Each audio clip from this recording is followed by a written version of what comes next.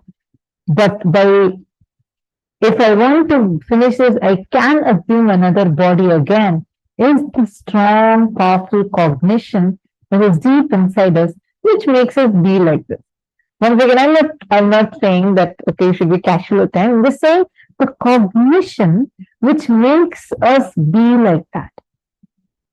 Now, why is this important? If you see, all religions in the world started with one quest, a quest to understand about death, a quest to understand what happens after death. The civilizations that understood that death is the end of human life, they became more and more materialistic, trying to grab as much as possible and squeeze out of this life. People that understood that death is not the ending of life, because even after you leave this body, you can assume another body, because it's life is life, taking a new body, living, again dying. The cycle of birth and death, birth and death, birth and death keeps continuing. This civilization expanded, exploded spiritually. Understand? Today, we are going to be touching this very, very, very sensitive topic about death.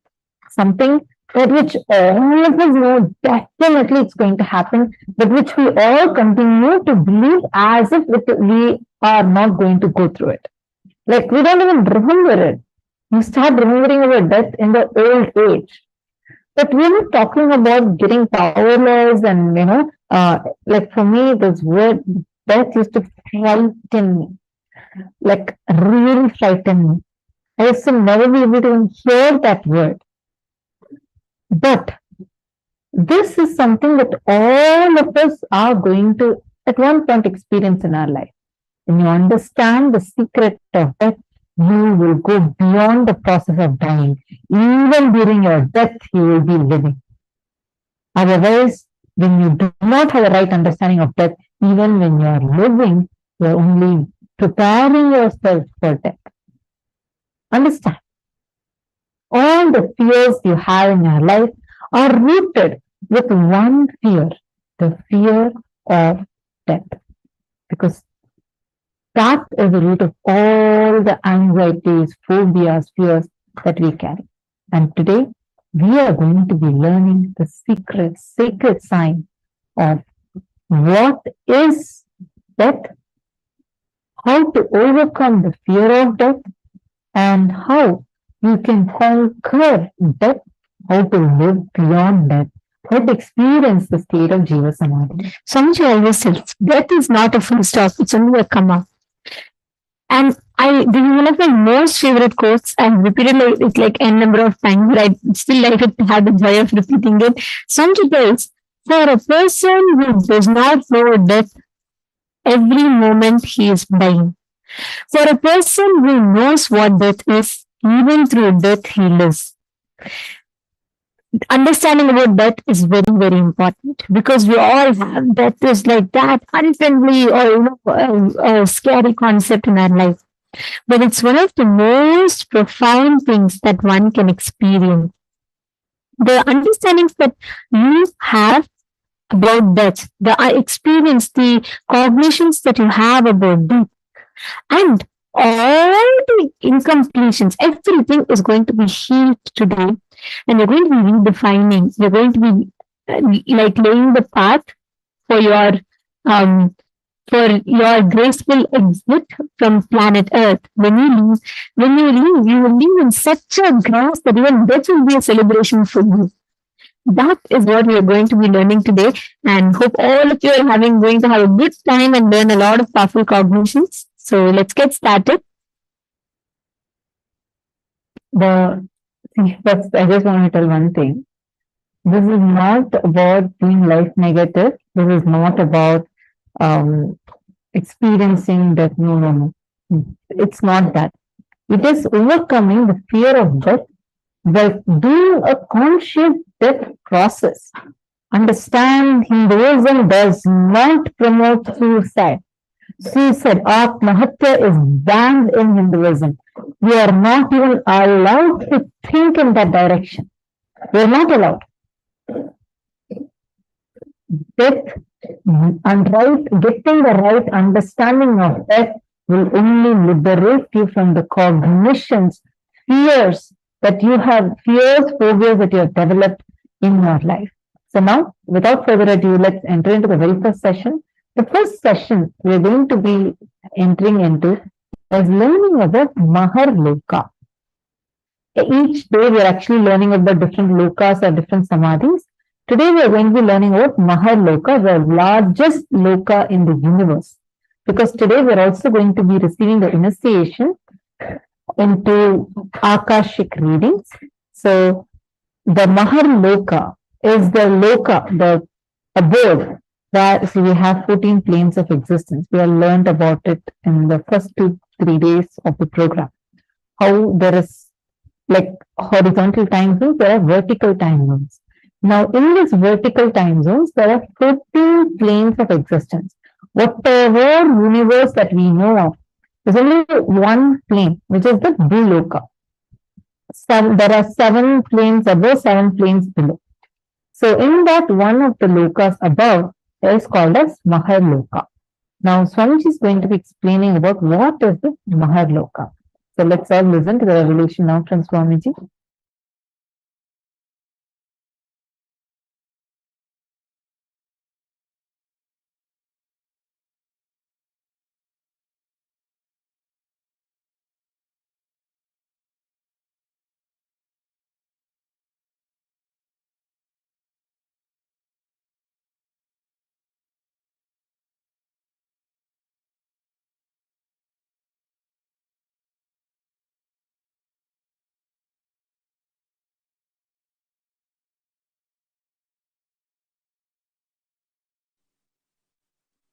Suvarloka is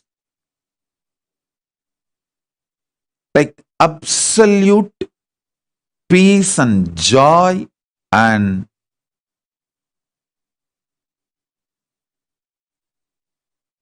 all upgraded life than planet Earth.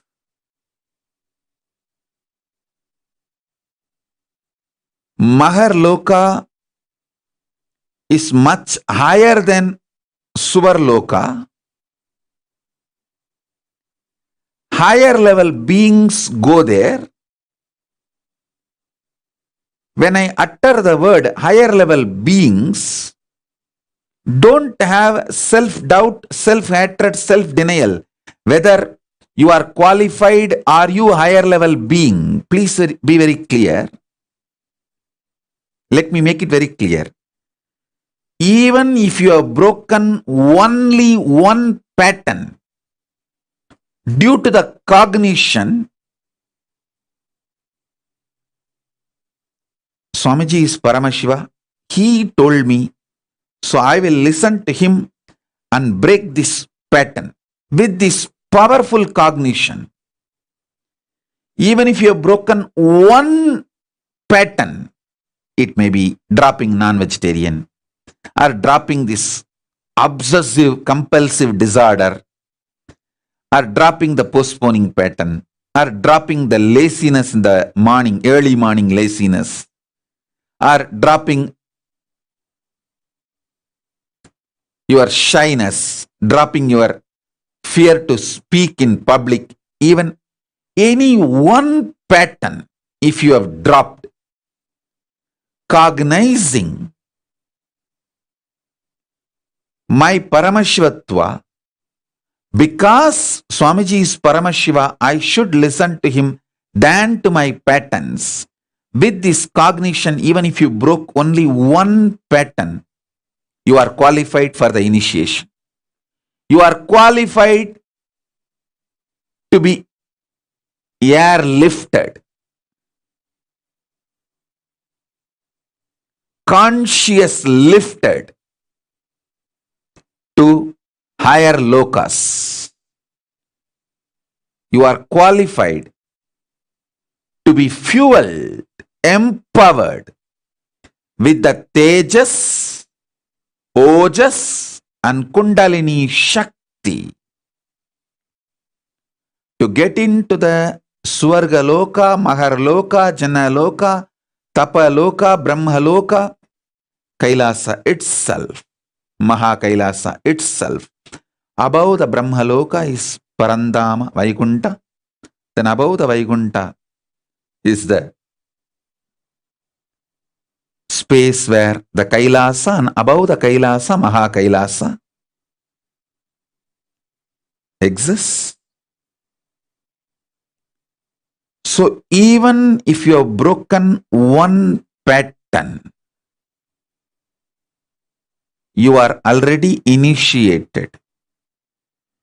You have qualification to be fueled, empowered, awakened with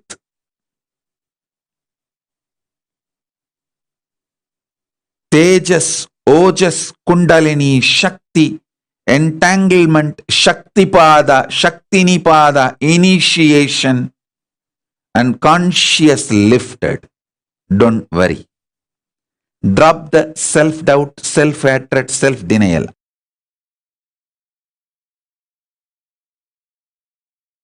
Oh, listen.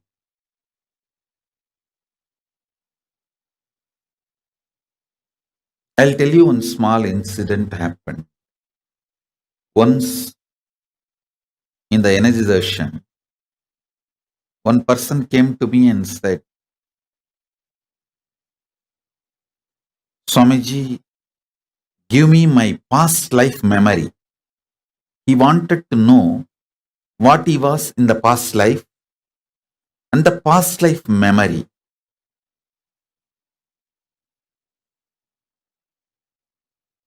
He has attended a meditation class. So end of the class, those days the physical energy session. So it was a physical hug. He asked me, he wants to know his past life and he wants me to reveal his past life memories to him. I just asked him, today you did completion. He actually attended a program, so he was going through the completion session. He was just crying, pouring during the completion. I asked him, why were you crying? He said, all my memories from the young age, they were so heavy on me. I am not able to handle it. I laughed at him. He was maybe 40-year-old person, roughly 40. I told, just your 40 years of memory you are not able to handle. If I give you the past life memory, how will you handle? Don't you see you will go mad? He said, yes, Swamiji. And he just left saying, yes, yes, I don't want past life memory and all, you are right. And he left. I want all of you to know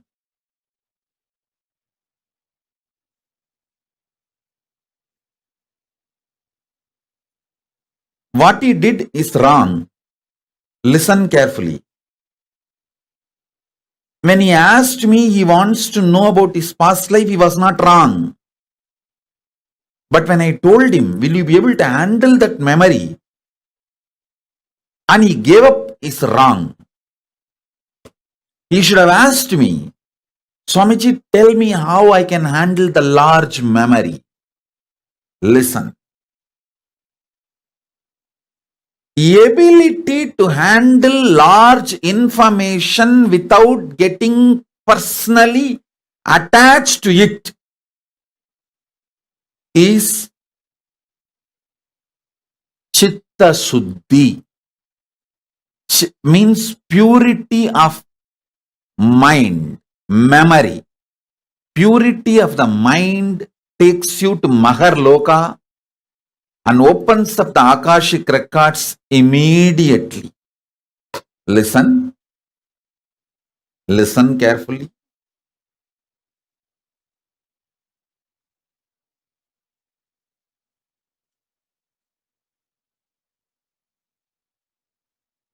I am not teaching you any self-development shit. No, I don't believe in that.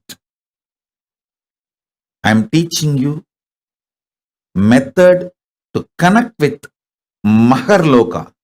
Maharloka means Mahaloka, that largest universe, and have access to all the knowledge of cosmos. Listen. But I am not teaching you completion for any frictionless existence. I am teaching you completion to connect with Mahaloka, Maharloka.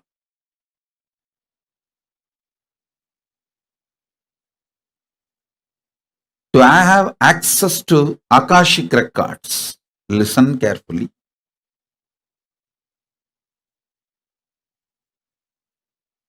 Understand?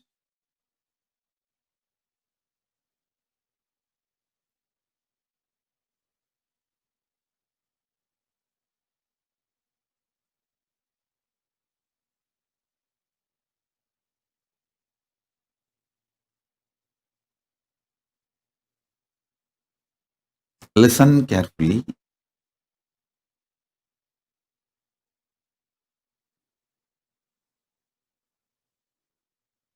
Handling large amount of material information without personal attachment to the information is Chitta Suddhi. So much of abuse and attack goes on me. But I never get hurt by any of those words uttered.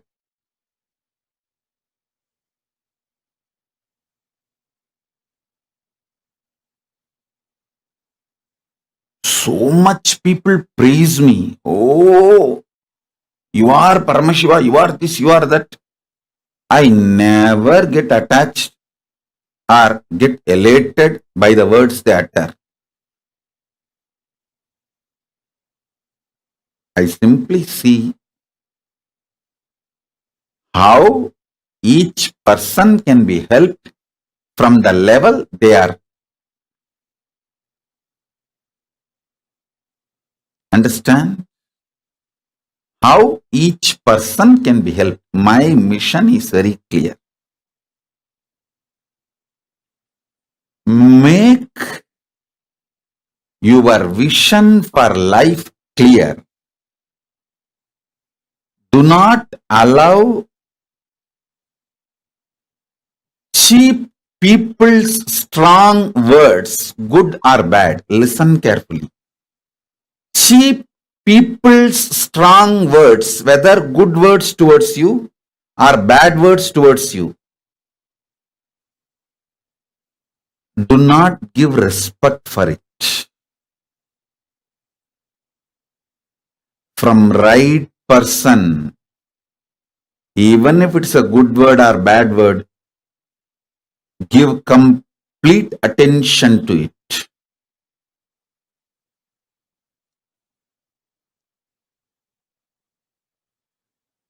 Let me repeat. Ability to handle large memory. This comes by non-agitated, non-violent, non-reactionary, Paramashanta inner space. Listen carefully. Who wants you to expand and grow is a good person. Who wants you to fail is a cheap person. Anyone who has become successful will only want you also to be successful. Anyone who has wasted their life will not know how to become successful, and they will not expect you to be successful, and they do not know how to be successful. Listen.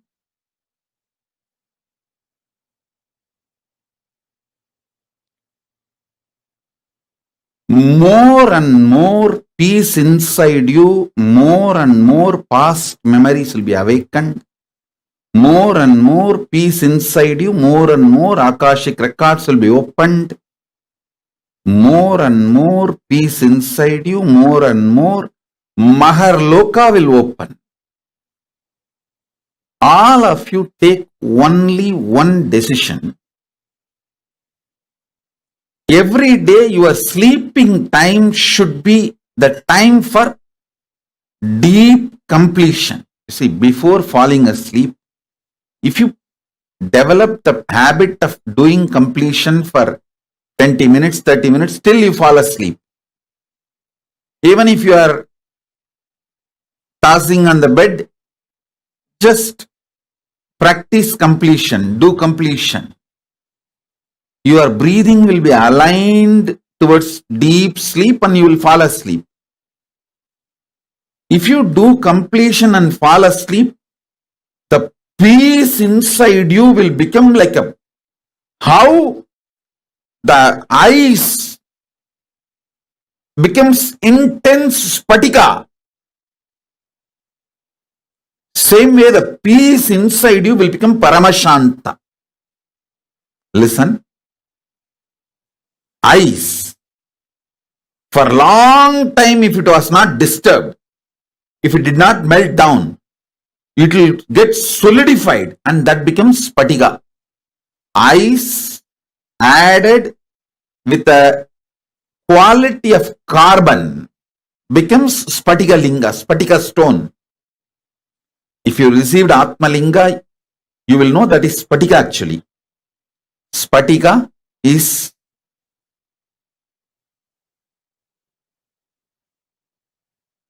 mix of ice and carbon. The right proportion of ice and carbon is spatika. Listen. Ice getting solidified becomes Spatika. The peace getting solidified will become Paramashanta.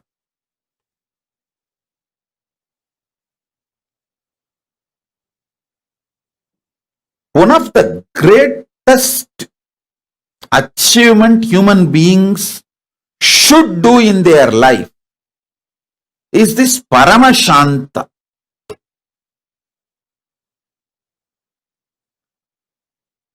Nothing in this world can be equated to Paramashanta. Other times you can do completion, but before going to the sleep, it should be compulsory, so that the peace gets solidified inside you, like it becomes a rock of peace on which you can stand forever. Your being becomes like a Spatika Linga.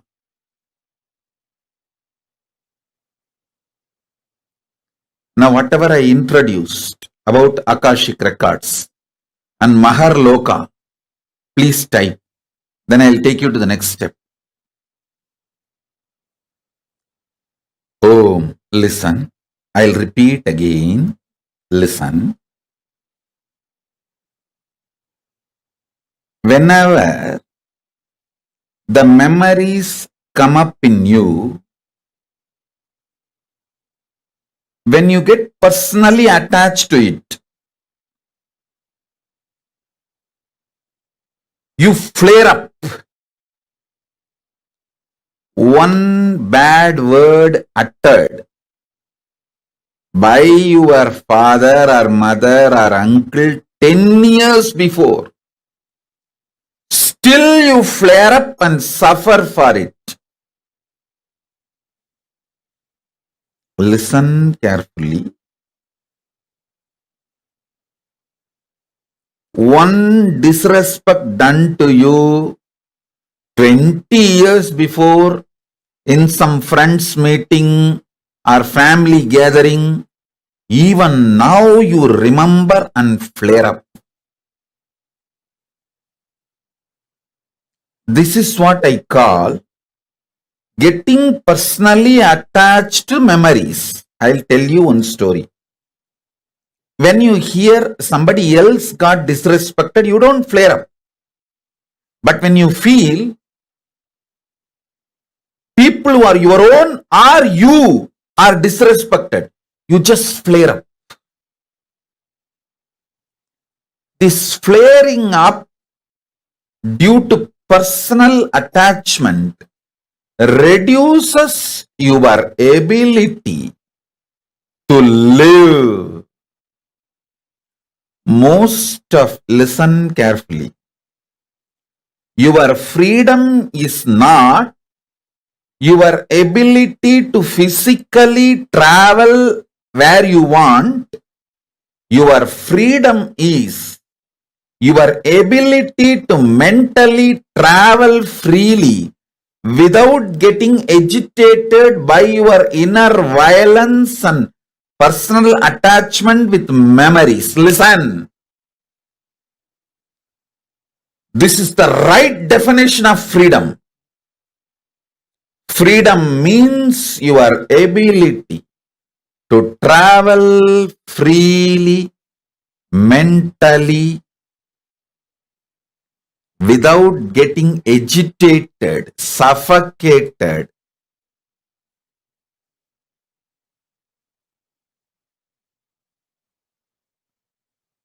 Through the personal attachment with your memories.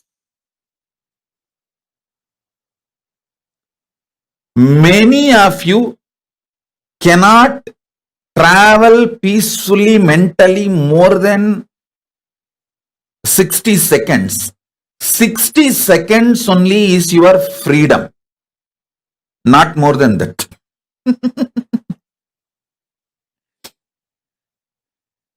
How many of you are understanding what I am saying? 60 seconds is your maximum freedom. Actually, the freedom should not be calculated in the length, but it should be calculated in the time. Freedom should not be calculated in meter, kilometer, unit. It should be calculated in the second, millisecond, minute unit.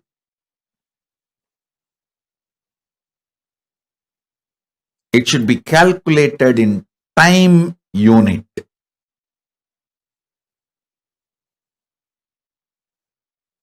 How many of you understand this? Every second minute, third minute, you get agitated, irritated, reaction starts inside you. Whether you get triggered from outside or in your own memories trigger due to your personal attachment to your memories. Past informations triggers. How many of you understand that?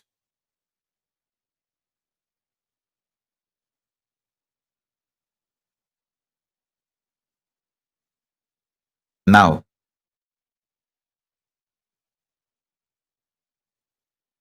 all of you take a few minutes and type what I explained now. Your freedom should be measured on time, not on meter. It is not your ability to move around. It should not be measured by the ability to move around, number of meters, kilometers, all that. Your ability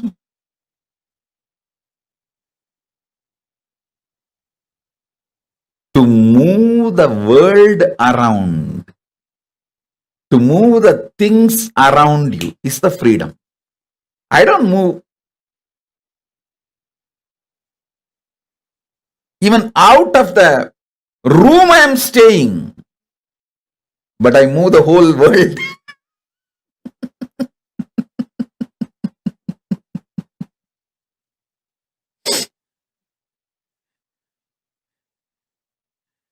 So, freedom should be measured not on meters but on minutes.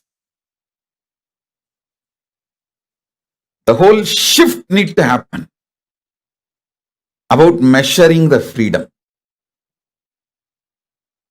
The number of seconds you are able to freely handle your memories in the inner space without getting triggered, agitated, irritated, frustrated, suffocated, pained. That many seconds you are free. Freedom should be measured on seconds, not on meters.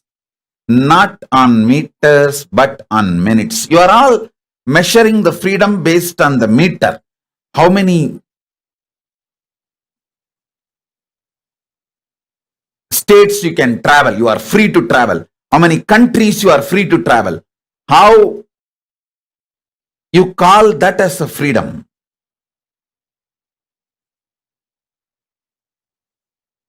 Actually, the real freedom is ability to freely handle all the memories without getting agitated, angry, triggered, powerless, pained, frustrated. That's exactly, precisely freedom. Listen. All of you now sit casually. See, actually switch on the timer. If you have watch or timer, switch it on. Sit casually and see how many seconds you are able to sit without getting irritated or agitated by some memory, something inside. Without getting powerless, powerlessness, pain, agitation, irritation, without having any of the trigger, reaction. How many seconds you are able to sit Just see. And then put your timing now. Put your freedom minute, the freedom unit in minute. Let's see. Let's measure each one's freedom. If you understand what I am saying, this freedom, then you will be able to understand the Pusalar Nayanar story. The great Nayanar who built Shiva temple in his inner space, for which Paramashiva attended, rejecting the stone temple built outside by the king of Pallava Vamsa. Pallava king built a huge stone temple. Shiva told, your Kumbhabhishekam, you postpone it because I have to attend the Pusalar's Kumbhabhishekam, who built temple in his inner space. If you understand this concept of freedom based on minute and that Pusalar Nayanar story, you will be able to understand very well why Paramashiva decided to go to Pusalar Nayanar's inner temple.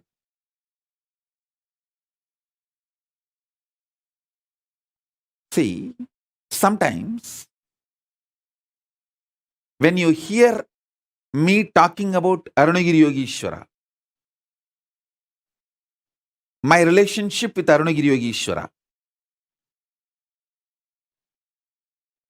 how I had the initiation into Paramadvaita, even if you don't agree with all my lifestyle, theories, principles, you feel, I think this is possible. This is possible. Maybe this possibility is available even for me. Not only for him, even for me it is available. It is possible. That clicks.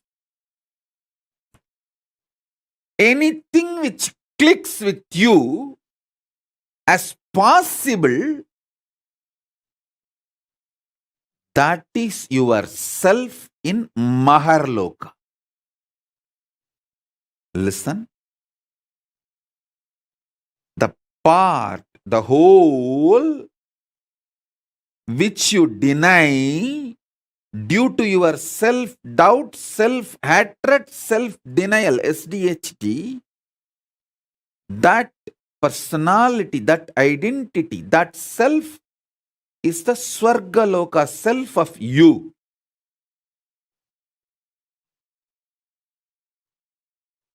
When I describe my higher possibilities, if it clicks with you, I feel this is possible even for me.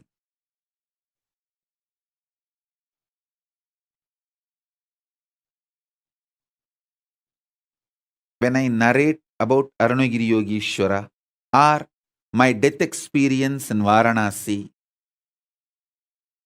or my enlightenment experience in Arunachala or my experience of feeding Ganapati, how many of you feel, this is possible even for me? I don't think he is lying there. He may be doing many things which I may understand, may not understand, but he's not lying there and he's not telling lies. This possibility exists. Even I feel it is possible for me. How many of you click with those possibilities? Raise your hand. If it clicks with you, that personality, that self of you, which clicks with the higher possibility, is your identity, your self in Maharloka, Mahaloka.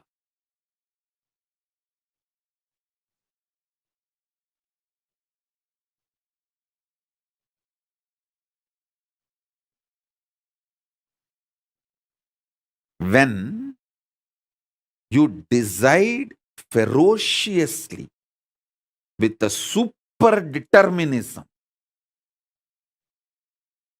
will persistence to face your highest possibility which is clicking with you. You manifest yourself, you face yourself spontaneously in Maharloka. I tell you, when I heard the story of Nambiyandar Nambi feeding Ganapati, I had the glimpse of my possibility of same. And I ferociously decided to face my possibility and manifested Maharloka here by facing my identity, myself in the Maharloka, and fed Ganapati. Ganapati ate. Ganapati ate from Nithyananda of Maharloka, not from Nithyananda of Bhuloka as you think. Finally, all 14 Loka Nithyananda merged into this Nithyananda as Paramashiva. But when Ganapati was eating, he was eating from the Nithyananda of Maharloka. Nithyananda, address, Makarloka, Maharloka.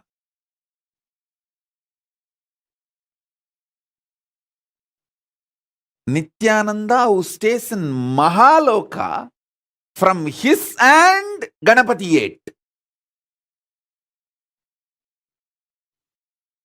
Not the Nithyananda whose ration card address is Bhuloka.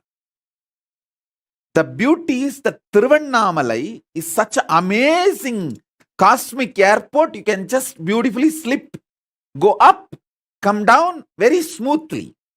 The whole ecosystem's chemistry is that. Nithyananda staying camped at Mahaloka, fed Mahaganapati. So understand that.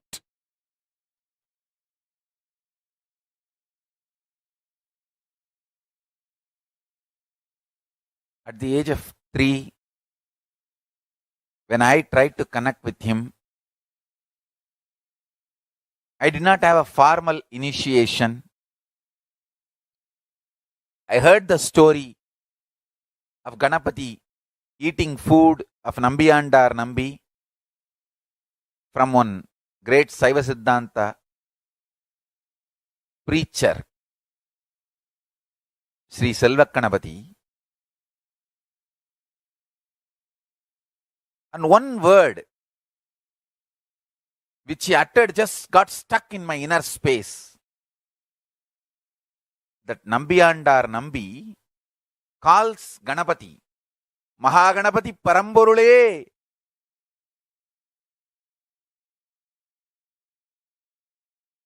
வந்து என் பூஜையை ஏற்று உண்ணமாட்டாயா? That calling, the way Selvaganapati described, he is such an amazing teacher and preacher. The way he described, Mahaganapati Paramborule, that word just stuck in my heart. I came home and started doing the same. Of course, I did all my drama with Ganapati. I had many days playing with him, and it is not that day one he immediately ate. All that is different. All that I have described detailed 3-4 times in earlier satsangs. Please watch those satsangs to know the whole story.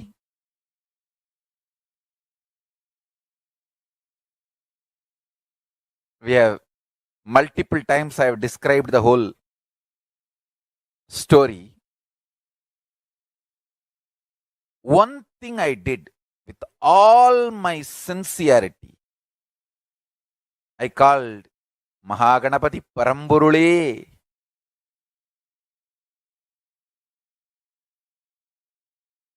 To come and have prasadam, nivedyam. Understand?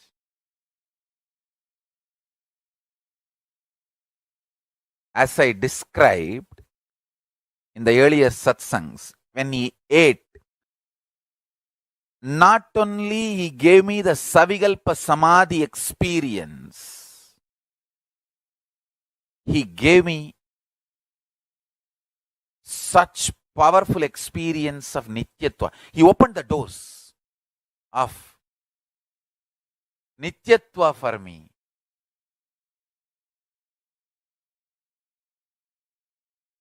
It is such an extraordinary, eternal bliss.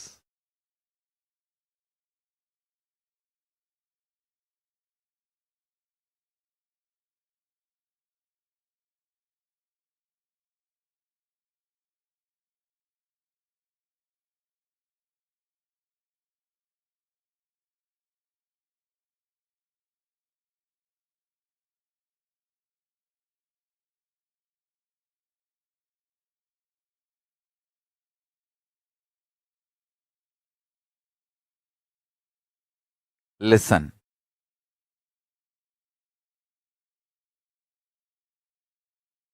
I am talking out of sheer truth, simple truth and power of truth.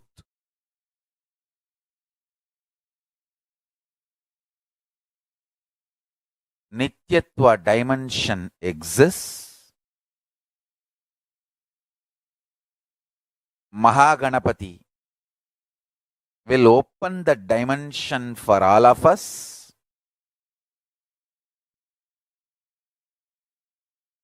Connect with him, call him with this simple prayer, Mahaganapati Paramburule. It means that, O Ganapati, the ultimate existence, ultimate source. Paramburule means the ultimate existence.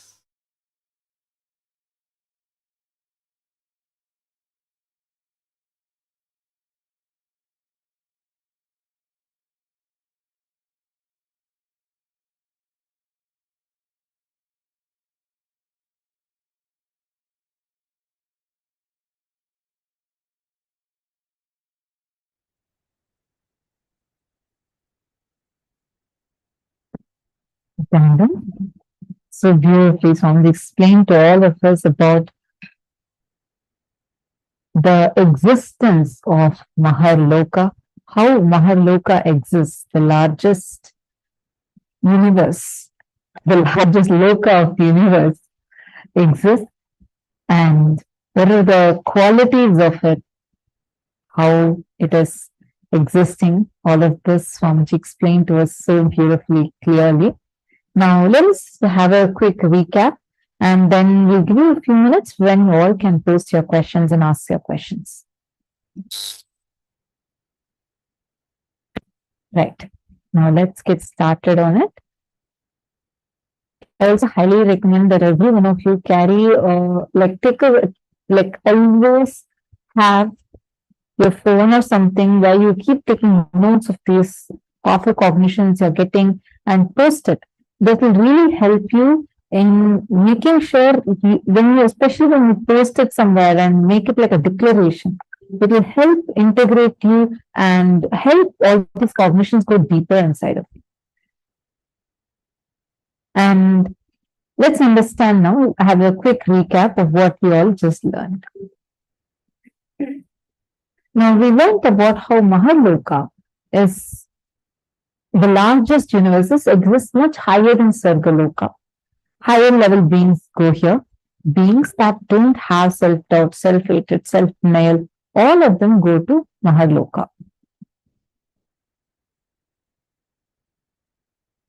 Bring more and more peace inside you. More and more Maharloka will open up. When you decide ferociously with the super determinism, will persistence to face your highest possibility, which is clicking with you. You manifest yourself. You face yourself spontaneously in Maharloka.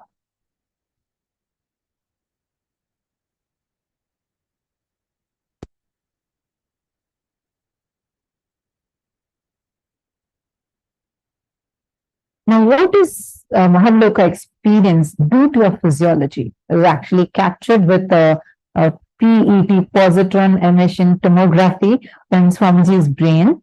And this experiment is conducted by Dr. R. Murli Krishna, a very, very, very well-known scientist in Oklahoma City, USA. He's the CEO of Integris Mental Health. And this happened in summer 2004. Where he reports, first, the dominant hemisphere of Swamiji's brain was more than 90% shut down. It was as if Swamiji's brain had packed up and gone on a vacation. It was quiet and still, completely at peace. And Swamiji had made it so at will. See, like how Swamiji said, right? Now, whenever like the Paramashanta in you gets deeper, literally your brain will be at your control. Actually, here he further goes on to say how Swamiji at will, like actually you cannot entirely shut down your brain. Even if, and this was when Swamiji is like normally talking, when Swamiji doing normal activities. And the doctors and scientists are completely shocked because they have never seen something like this before. And they saw that Swamiji's brain he was able to turn it on and off at will. And Swamiji is using just the frontal lobe instead of, like, usually we all use like the back part. The back part of the brain is like, there's a place called as a reptilian part of our brain where when you as like the animals use this for all their day-to-day activities.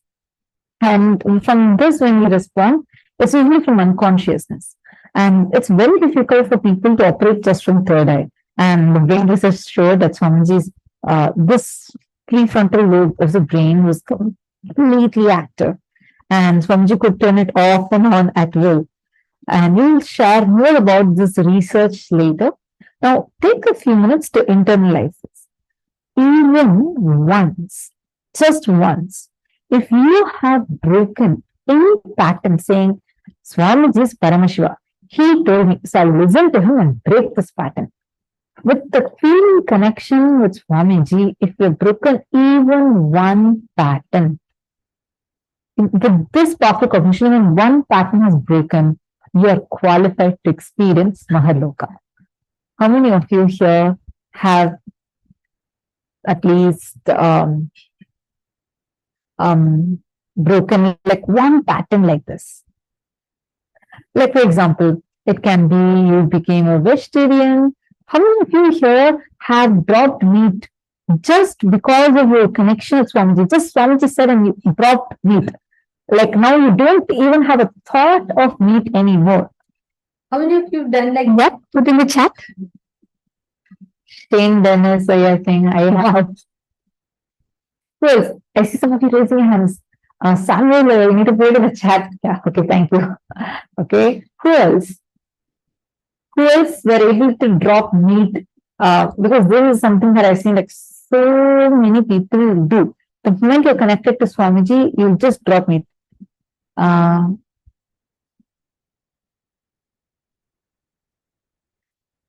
did that once. Yeah, even if it, see, not just, I'm not asking only like the moment you saw Swamiji, you dropped it. No. At any time, just because of the powerful cognition Swamiji is given, if you have dropped meat, you can tell. Sound is not clear.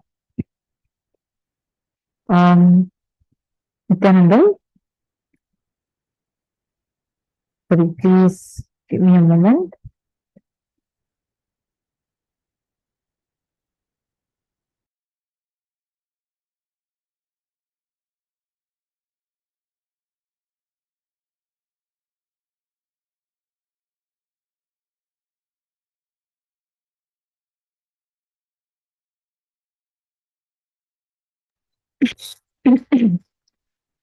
So please understand, when you decide, when you make the decision in your inner space, to start experiencing, to start manifesting that space of completion. The moment you decide and drop, that's all matters. The moment you make a conscious decision, your inner space has the ability to process, to create the reality as you want.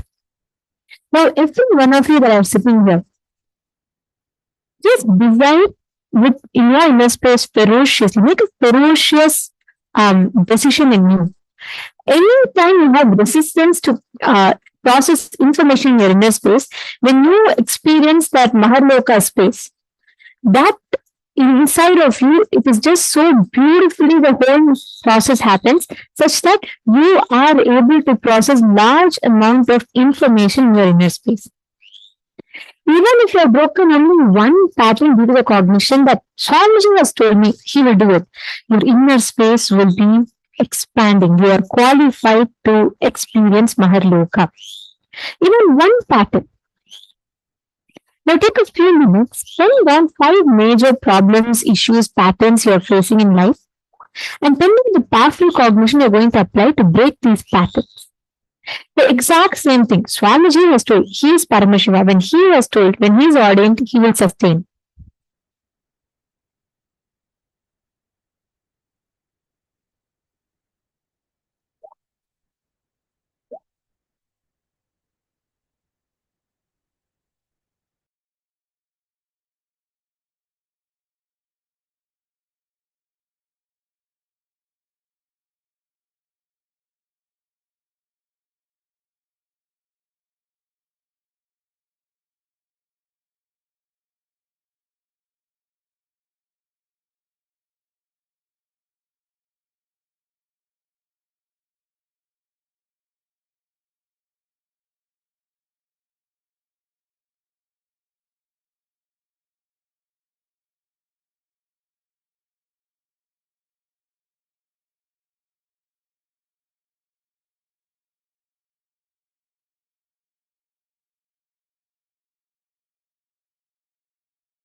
Slowly relax.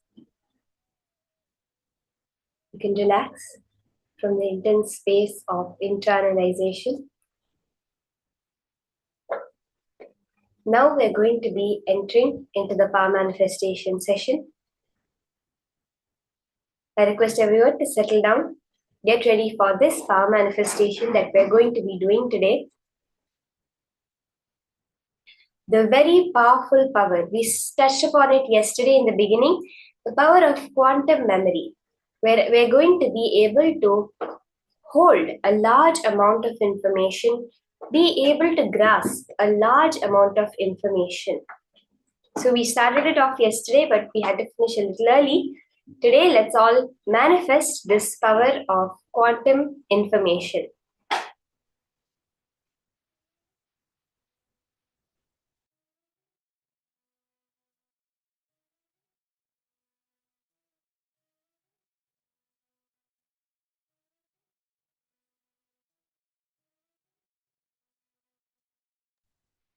So as I was saying, very clearly Swamiji reveals that our brain has the capacity to hold up to 240 shiploads of information.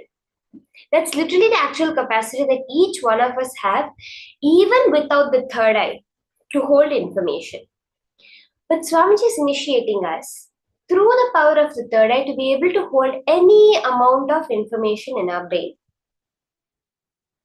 Once Swamiji came to the Gurukul, and I've actually heard this sharing from so many people, and I've witnessed it myself, that at many situations, when Swamiji is asked about some books, especially this is seen in when Swamiji will ask for some book, and they'll look for it, they'll not be able to find it, or they'll be taking a long time to find that book.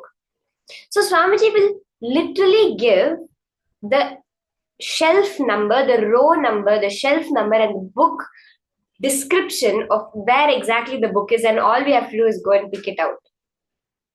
I think this incident has been shared to you many times, and I've also heard this from so many people, and I've physically witnessed how Swamiji, he says it's not that he's doing, it's because he's an incarnation it's happening or anything. It is because as a natural being itself, that is our capacity. We have been taught that we cannot do it. That's the only thing. That from a small age we've been taught that we have to do one after another after another. In first grade, I learned my first grade syllabus. In second grade, I learned my second grade syllabus. And only if I go through all these grades, I can go to the 10th grade and pass my 10th standard. This is what we're all taught, right? But for example, me, myself, being brought up in Nithyananda Gurukul since the age of 7 years old, I wrote my 10th when I was 12 years old with barely 3 months of preparation. And it's not like I'd spent so much time on my previous studies either. We were always going to temple, doing various programs with Swamiji, different activities. But just 3 months of studying, 3 months itself is a stretch. I would have maybe studied for 2 weeks if you actually see the intensive studying that I did. But I was able to easily pass my 10th board exams. How? Because we are not actually a physical being. We're not material beings. Swamiji says you're not a human being having a divine experience. You are a divine being having a human experience. That's all. So when you look at it, we see the charging of our phones, right? So when you charge your phone, you have one plug, plug in your phone. It charges one phone. It charges the next phone. It charges the next phone. Any device, you have to do it one by one, because that is how we are able to grasp it. But if you look at how the nature functions, photosynthesis itself happens at a quantum level. Each and every leaf get the sun rays, each and every particle within the leaf get the sun rays at the exact same time and make it happen. Just imagine if the sun rays had to fall on one leaf after another leaf after another leaf to make the photosynthesis happen and make the whole plant function. Like how we do with our phones, our tablets, we have to charge once, then we have to charge it again. Imagine if that was what is happening. We would literally not have the nature as we know it, right? But because nature functions quantumly, that literally means that even you, as a being, function quantumly. We do not have to work with particles, with one after another. One knowledge, one information I get, and then I have to get the next information. The truth is, the reality is, within one word, the information of the entire thing is already there. As Swamiji says, Arunagiri Yogeshwara will just utter one word, but petabytes and petabytes of information get downloaded. That is how Dakshinamurti teaches, we learn, right? That is because of this thing, where it's all the information is contained within that one word, holographically, fractally imprinted within that one word. In a quantum level. So now all of us are going to be accessing this quantum nature of ourselves to make the power manifestation happen. Let us see the Shastra Pramana for the power of quantum memory, which is from the Sarvajnanottaragama, verse 15. Evamekatma bhavena samsthitasya tu yoginaha sarvajñatvam pravarteta vikalparahitasya tu. This Sarvajnanottaragama is actually what Bhagavan Paramashiva revealed to Bhagavan Subramanya about the greater science of life, how to witness the Paramashiva within yourselves. And it's such a powerful verse where Paramashiva is revealing about how we have to get rid of all the differentiating notions. When we come to that space of absolute non-dual oneness, that ekatma bhava, that is when the whole power manifestation happens. And then we have the power of Sarvajñatva gets unfolded, all knowing gets unfolded in all its fullness. As a Apta, we see the beautiful incident from the life of Rishi Ashtavakra. I think we had touched upon this yesterday also, how just from the womb of his mother, he was able to repeat the entire Vedas by listening it from his grandfather and corrected his father, which his father felt insulted by, cursed him to have 8 bends in his body. But the power that he demonstrated, being able to literally memorize all the Vedas from within his mother's womb. We also see this in the life of Abhimanyu. For all of those who have read Mahabharata, you will see that when Abhimanyu was in his mother's womb, Subhadra's womb, Krishna will be describing the whole Chakravyuha formation, which is a type of war formation. And Abhimanyu will be actually listening and would have learned it from his mother's womb. And then he will, but the thing is, Subhadra falls asleep before the way to get out of the war formation is revealed. He only listens to the part of how to enter the war formation. He does not listen to the part of how to leave the war formation. And this later plays a big role in the whole Mahabharata. But he was able to grasp it from within the womb itself. That is the capability to hold a large amount of information that we all have. So now let us enter into the manifestation of this power. We are going to be projecting a set of words for all of you on screen, okay? As the words are being projected, you're going to listen very carefully. You're not going to try to remember it. It's very important. You're not trying to use your capability of your brain to remember it. You're going to access Paramashiva's revelations to you. That Maharloka, well, everything is already stored. Accessing that and gaining the information. So when the words are being flashed on screen for you, look at it through all your 3 eyes. Let your awareness be on your 3rd eye. You can keep your 2 eyes open also and watch it, but let your awareness completely be on your 3rd eye. And in the space of pure unclutching, do not allow any other thoughts to come up. If anything comes up also, don't engage in it. In that unclutched space, remembering that you are Paramashiva, you are Swamiji, and chanting the Mahavakya.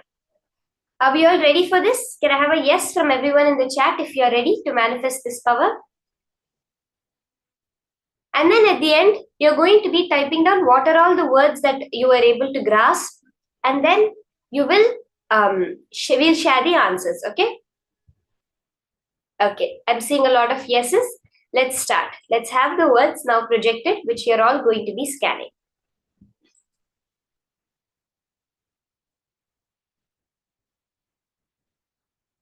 Now, through your third eye, just go through, scan each and every word that is on screen.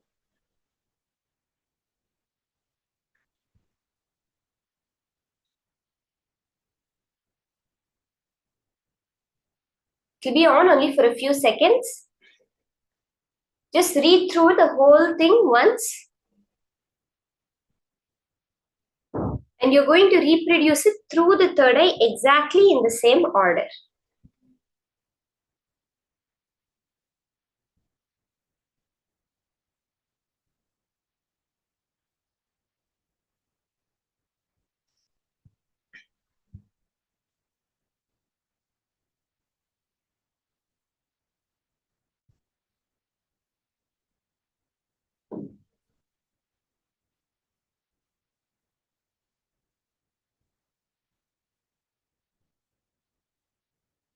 Okay, now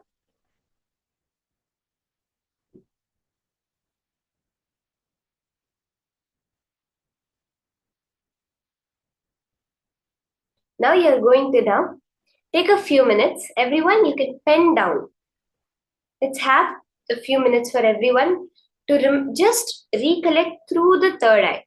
Like how when you do the blindfold reading, when you do the body scanning, the same way you're going to consciously scan. What are all the words that were projected? Now I want all of you to understand you're not doing something impossible.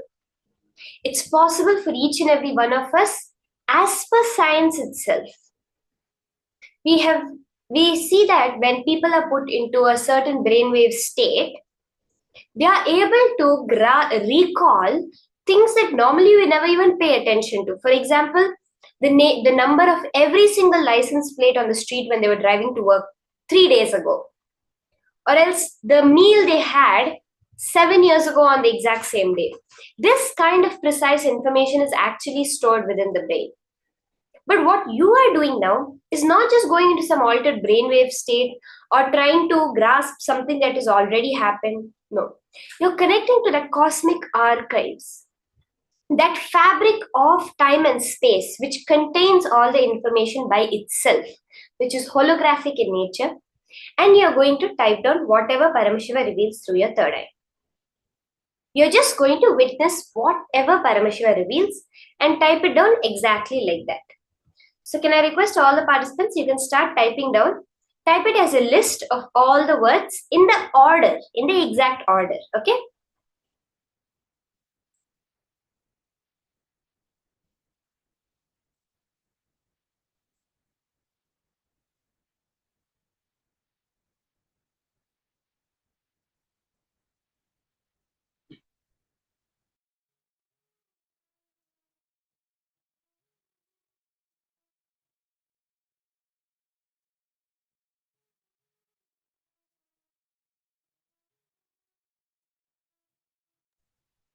As you're doing this, unclutch, chant the Mahavakya, connect to Swamiji, sit as Paramashiva.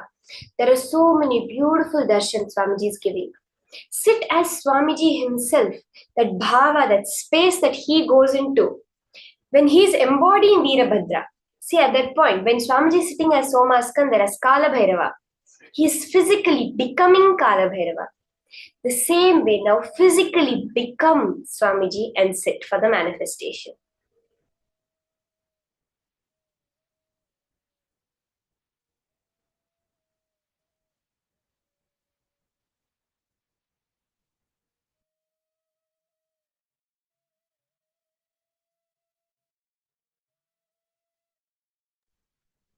Okay, now let's verify the answers.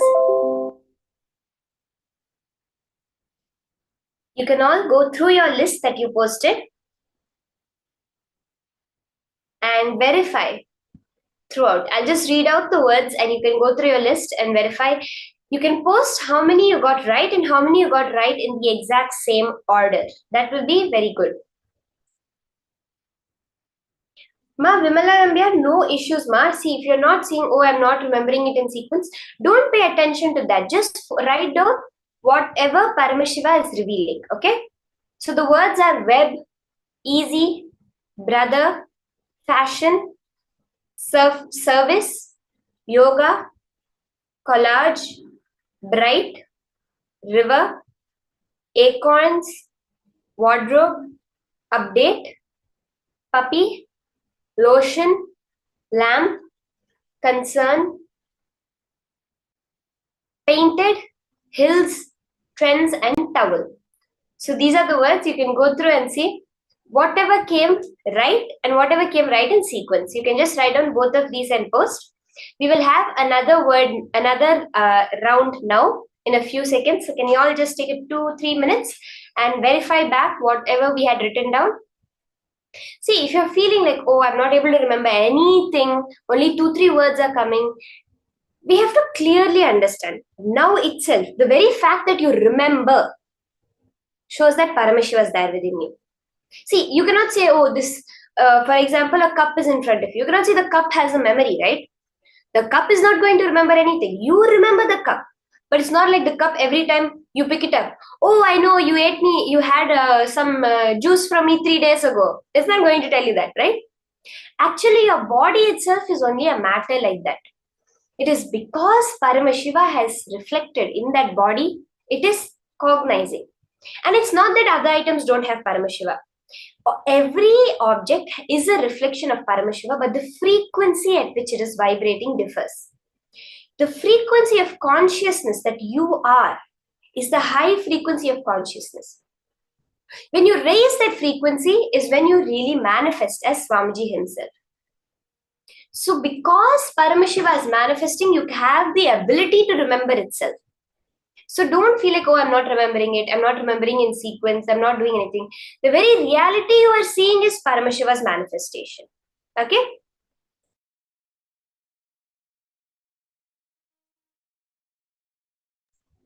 So now let's have the next round projected on screen for all of us to start manifesting. We have a few more words this time, which we're all going to be scanning.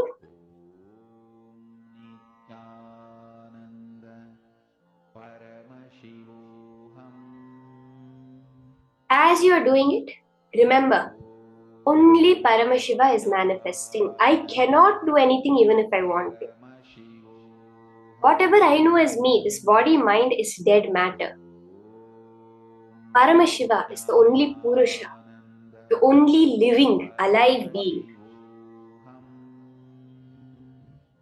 If the consciousness can understand this hand, if this consciousness has the ability to remember itself, why not remember anything that is there in front? It is only Paramashiva who is doing it.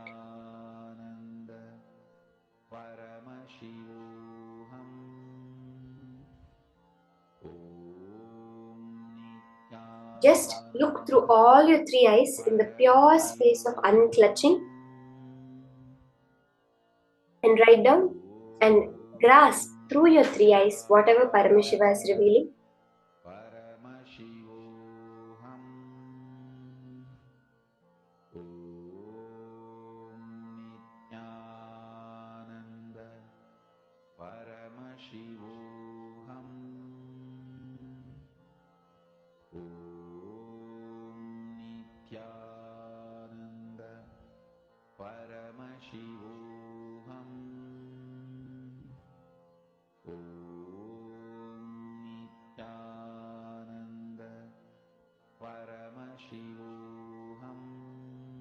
Okay, let's all now post.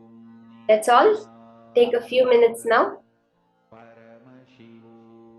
to write down whatever Paramashiva revealed to you.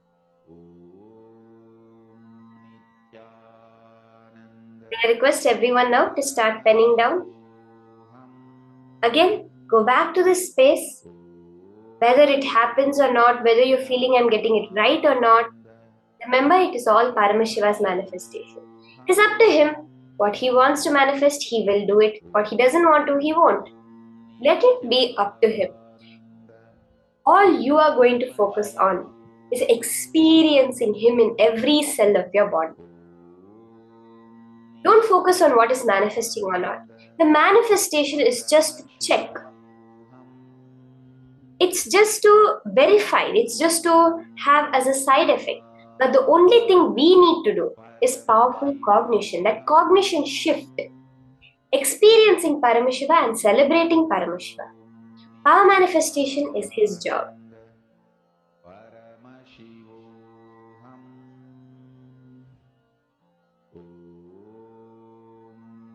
So you can write down, post in the chat. Can I request all of you to start posting it? Whatever Paramashiva revealed to you.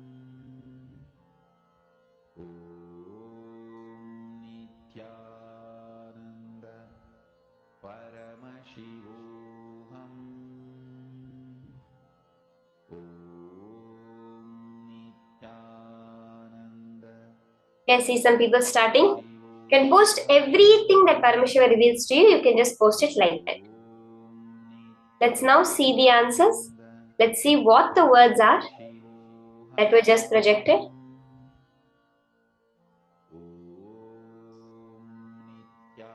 So the words are friendship, hungry, provide, power, true, dear, flood, evil, tablet, love, creation, bangle, garden, coal, forest, patience, leader, shining, story, loyalty, world, forgiveness, quest, nature, trouble, water, wonder, destiny, banished, brother, animal, story, queen, amaze, bless, crows, and fire.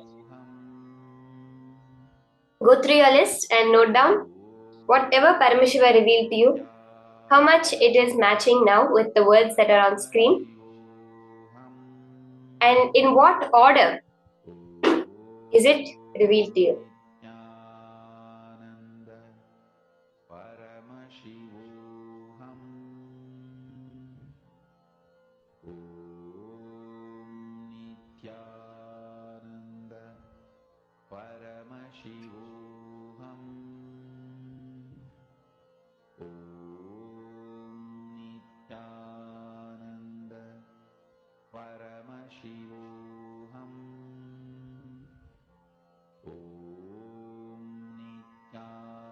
You can post whatever manifestations are happening. Even the experience, you felt the Kundalini, you're able to clearly see many times, whether it's correct or not, you're able to clearly grasp that Paramashiva is really showing you what is appearing. Something is appearing in your third eye which is beyond your logic. All of this also you can share, you can post. That's all manifestation itself.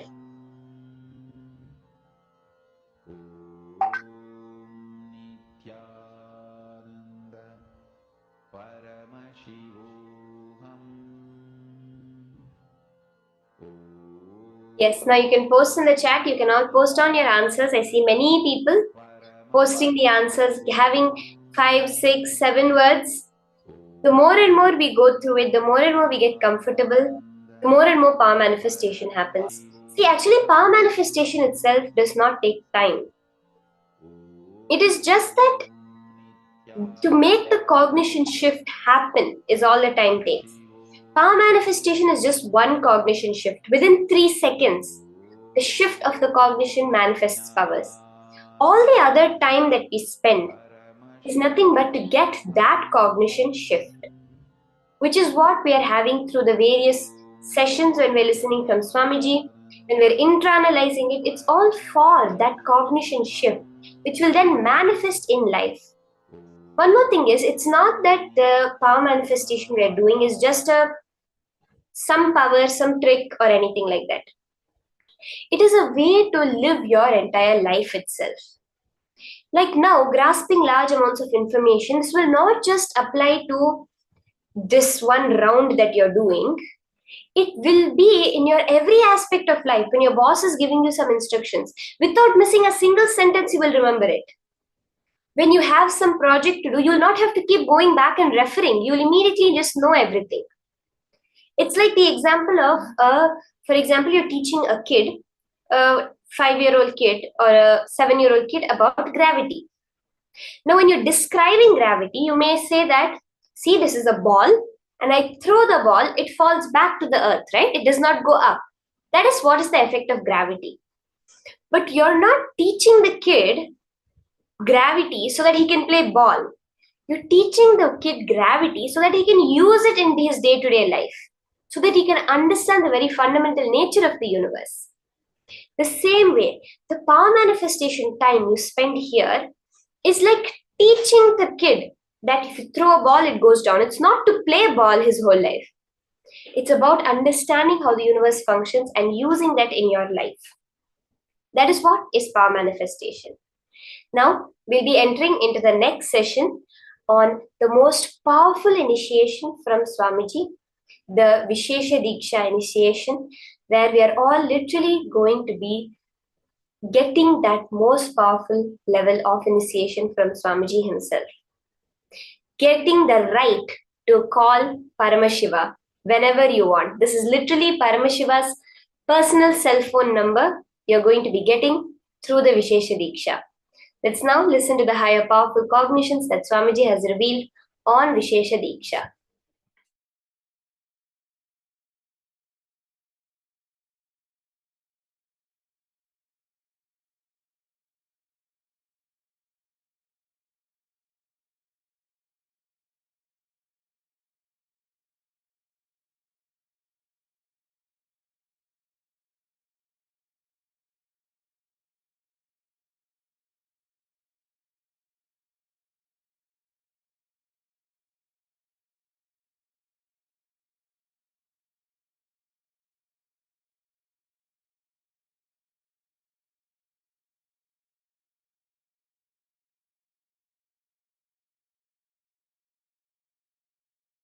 Actually, the Vishesha Diksha is fundamentally initiating you into power manifestation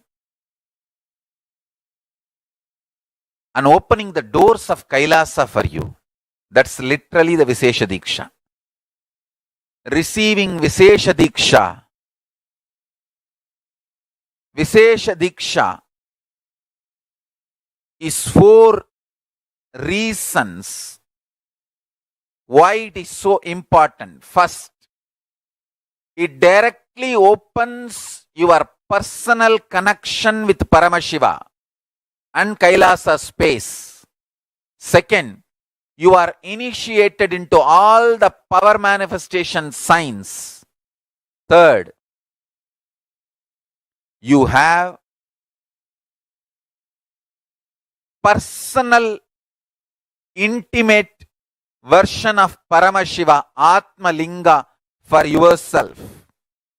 Fourth, unimaginable benefits, health, spiritual, everything starts with this initiation.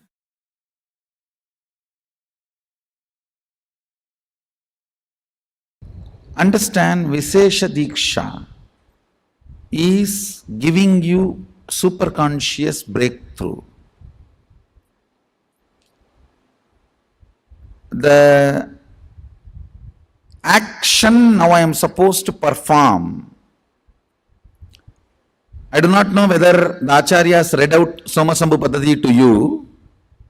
The action I am supposed to perform now on them is taking their old life out and dumping it and putting the Shivatma, means Shiva's consciousness, from my Anandagandha and putting it in them.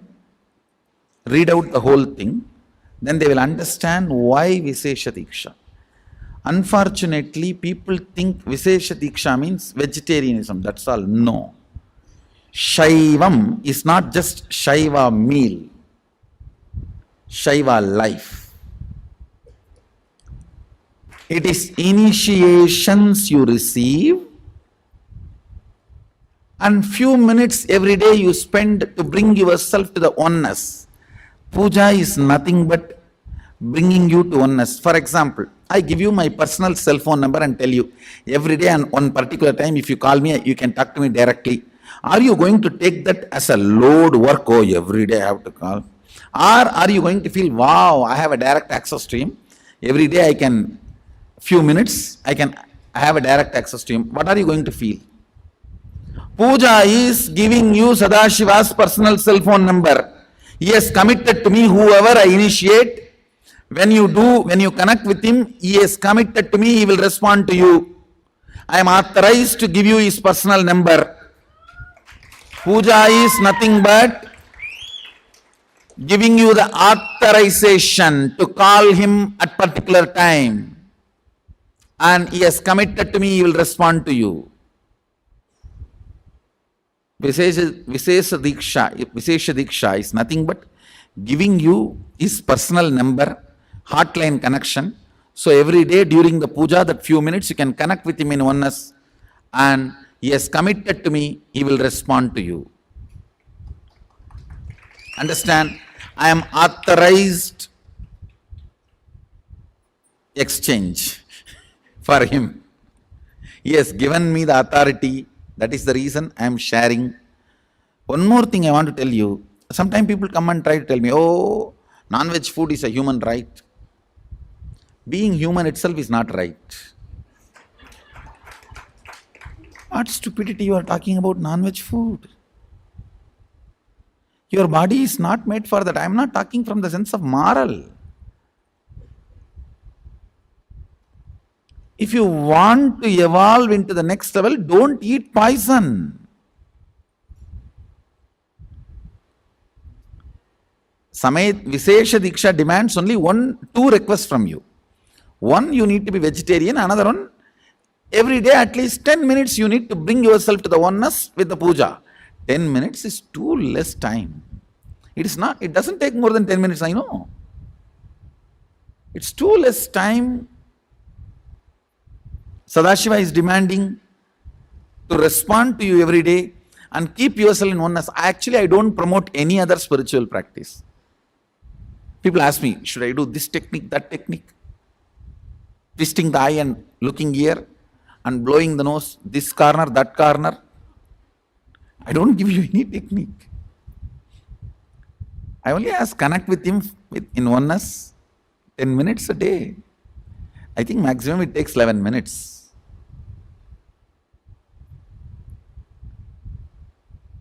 Anybody who listens to my words, I will strongly recommend you take Vishesha Diksha and become vegetarian. That will really help you. You cannot compare, understand? Whether you paid some 5,000 and came for NKY or paid few lakhs and came for MSS, that is not going to decide whether you are going to continue to manifest power and live manifesting powers. Whether you take Vishesha Diksha or not is only going to decide whether you are going to manifest powers or not. So please understand, the secret is in initiations and aligning yourself to the oneness, that's all. So I have to be integrated to Mahadeva, so I am revealing the truths as it is.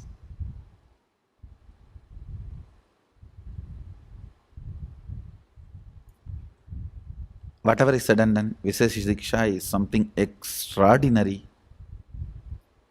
Literally the whole system.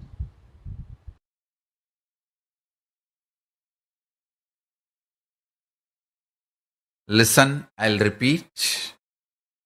Paramashiva is real and he is available now, here, for all of us. Keep this as your inner space and cognition. Listen carefully, I'll repeat. Whatever cognitions you carry is the source of energy, life for your system. The cognition you carry decides how this is going to function. Your inner image, outer image, others image, life image. All the four are defined by the cognitions you carry. Your cognitions are your fuel.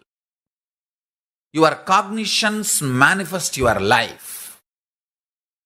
So carry this powerful cognition today. Paramashiva is real and is available now here for me. Carrying this cognition inside, chant Mahavagya, Om Nithyananda Paramashivoham. Based on this cognition, build your inner image, outer image, others image, life image, and manifest powers. You will manifest all the powers.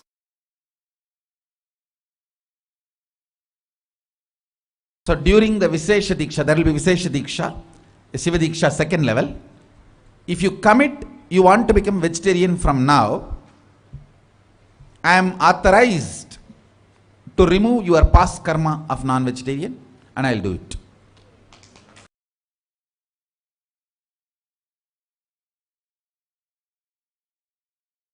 Upasana is literally Samipya Mukti and Sarupya Mukti merges into Sayujya Mukti.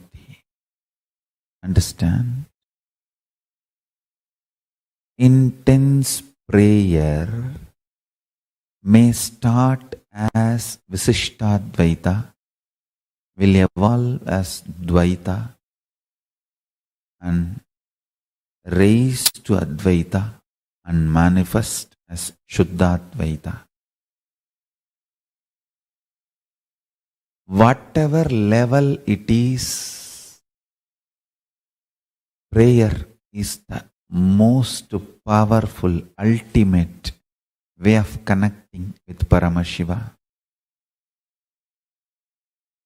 Intense prayer, intense prayer, intense prayer,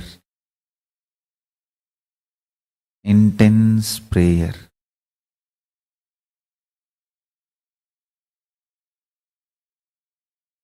When thousands worship you, why do you bow down so much in front of the deities? And understand, this is the secret. When you sit in oneness, you should know very clearly, even when I pray, I am you. When you are operating relative existence, you should know, even when I am one with you, I am praying. I am devoted to you. In relative existence, always be devoted. In reality, always be one. Understand, duality is not ultimate. I am repeating again. Oneness is the ultimate truth. That does not mean in relative existence you will be arrogant. No. You will be humble. In relative existence, you will be humble. That is why I say, the Advaita I am teaching is Sutta Shivadvaita. In oneness, even when we pray, we are one with you. In relative existence, even when we are one with you, we are devoted to you. Be humble, be devoted even to your own oneness. Sometimes when I go to devotees' houses, I directly go to puja room and do the puja. Some of the devotees will keep my photo also. When I do the arti, I have to show to all. I cannot move the hand. I have to show all only. They ask, what is this, Swamiji? You are showing arti to your own photograph. What can I do? It is the symbol of my oneness. I am devoted to that.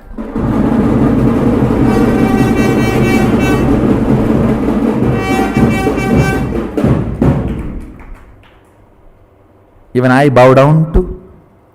See, you have both component. Your oneness, Shuddhadvaita, and your relative existence, to which you are going to be devoted, that is going to manifest in you more and more. That is going to be strengthened in you more and more.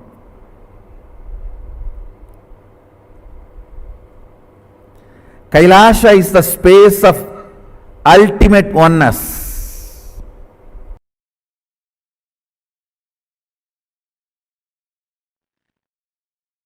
whoever experiences that conscious decision in their very core DNA level, they are incarnations. It is possible for you. It is possible for you.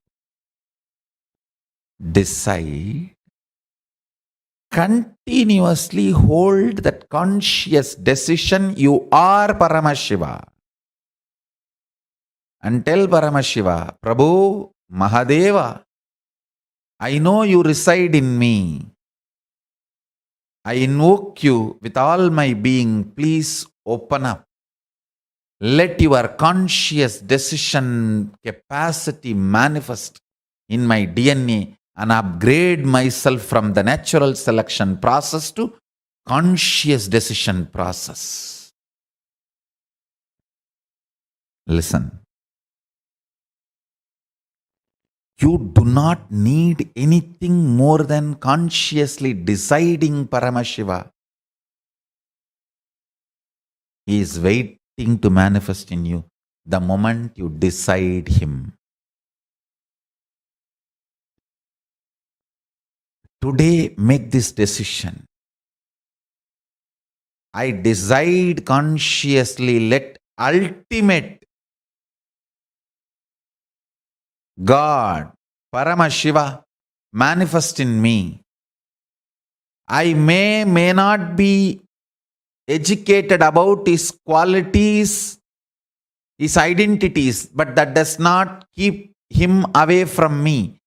My ignorance is no way interfering my decision to invoke Him in my being. I know something exists which is ultimate, which is source of everything. So let that manifest in me. I am consciously deciding. This is more than enough for you. Because He is not waiting for a perfect call. He is waiting for a conscious call. Understand? No 911 call can be a perfect, hello, how are you? Are you doing well? How is your wife? And how is your father-in-law, daughter-in-law, mother-in-law? No. All 911 calls are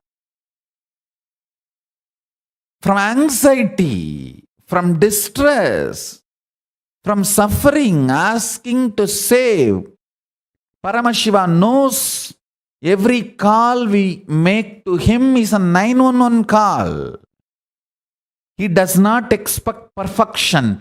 He expects consciousness. That's all. Listen carefully. I'll give you the essence. Your body evolves, goes through the process of mutation and natural selection. That is the way from one cell, your supreme mechanism on the planet Earth has evolved. The body you are carrying has evolved. The consciousness from Paramashiva as a super consciousness, it descends. And you are both together.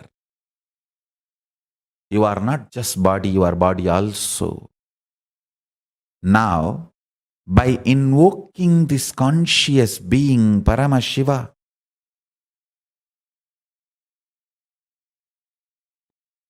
you are letting Him manifest His quality of conscious decision as a default natural functioning mechanism of your DNA instead of natural selection methodology. In natural selection methodology, you can only select from any available possibility. And permutation combination of that, it will only lead to only growth, maximum good growth, that's all.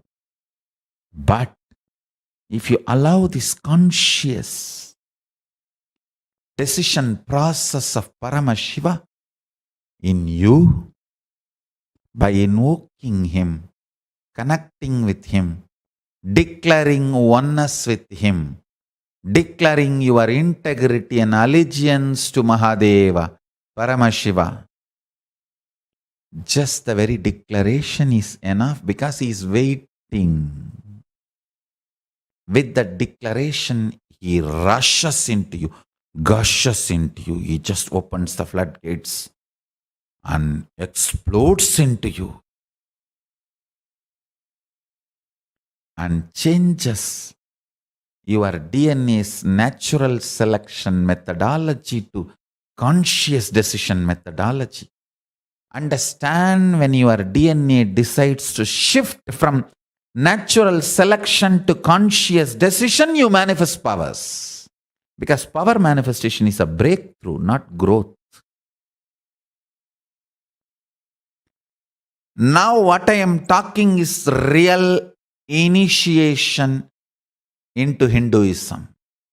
Only when you understand what I am talking now, you are initiated into Hinduism. This is the real introduction to living Hinduism. No words minced. I'm a ferocious guy. Ferocious people doesn't know to mincing the words. I'm Shivagana. I don't know how to mince words. Understand?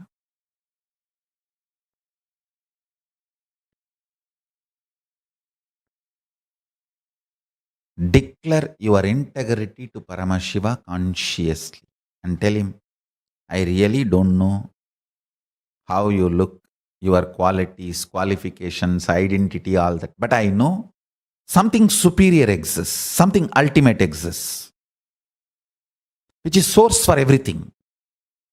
Me, everything, my thought, our thought currents and whatever, this world or universe or the hills, ocean and nature, planets, for everything, I know the source exists. And I know that Paramashiva, that source, is waiting to manifest itself in us for our conscious decision of choosing him. Understand? A simple conscious decision can really shift you from natural survival process to conscious decision process. And your whole DNA gets upgraded. Your whole system gets upgraded. Your body, your internal organs, your intra-organs, your consciousness, your will persistence, your everything gets upgraded.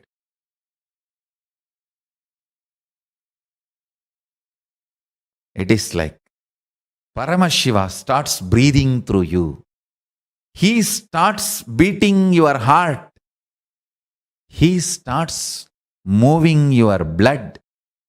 He starts functioning in your Jataragni intestine. He starts filling prana in your lungs.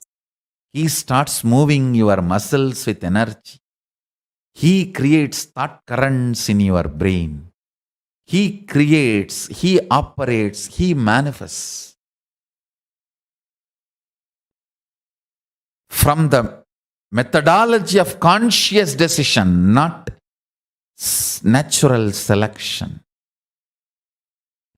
This breakthrough is what is initiation. If you experience this breakthrough, you are called Dvija, initiated into Hinduism.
one of the most powerful, unique initiations in Hinduism. Vishesha Diksha is literally where you get authorized to worship Paramashiva, where Paramashiva tells you, come on, now you are officially initiated to be able to manifest the space of Paramashiva inside of you. That is Vishesha Diksha. If I have to say, it's like having a personal hotline connection with Paramashiva. That is what is Vishesha Diksha. So Vishesha Diksha, like Samaya Diksha is level 1, Vishesha Diksha is level 2 of Shiva Dikshas. So Shiva Dikshas has about like 7 or 8 levels, let's say. 7 levels. I'm just getting confused with the number. 7 levels. And Vishesha Diksha is the second level initiation. Acharya Abhishekam is the 7th and the last level initiation. So Vishesha Diksha basically enables you to connect to Paramashiva, worship Paramashiva through puja. So Vishesha Diksha is that powerful initiation which literally authorizes you to connect to Paramashiva, to worship Paramashiva, and to offer puja to Paramashiva. That is what is Vishesha Diksha. So Vishesha Diksha is also pretty much like Shiva Diksha, if I have to say. And there are just a few more changes in the lifestyle that will come after the Vishesha Diksha. So when you receive the Vishesha Diksha, you receive the Atma Linga along with Vishesha Diksha. In Vishesha Diksha, the women get the Yajnopavitam. In the Shiva Diksha, the men get the Yajnopavitam. In the Vishesha Diksha, the women get the Yajnopavitam for right after you receive the initiation. So we'll take you all through what are the different changes in lifestyle that you'll have and what are all the different things that you can experience when you receive Vishesha Diksha. So we'll be taking you all through that very briefly. Now, the moment you receive Vishesha Diksha, the first thing is you are going to be starting to do Nitya Puja. All of us receive the Atma Linga along with initiation and we all start doing the puja. It's just 7 minutes every day. First thing, you will perform Nitya Puja of the Guru Paduka and the Atmalinga every day. Second, you will not partake any non-vegetarian. If you are receiving Vishesha Diksha, you should not be eating non-veg. Like meat, fish, eggs, you should not be eating any of it. Eggs are also non-veg, meat is also non-veg, all of these are non-veg. So no non-vegetarian food is allowed. So every one of you should remember this. The moment you receive the Vishesha Diksha initiation, you are not supposed to have any non-veg.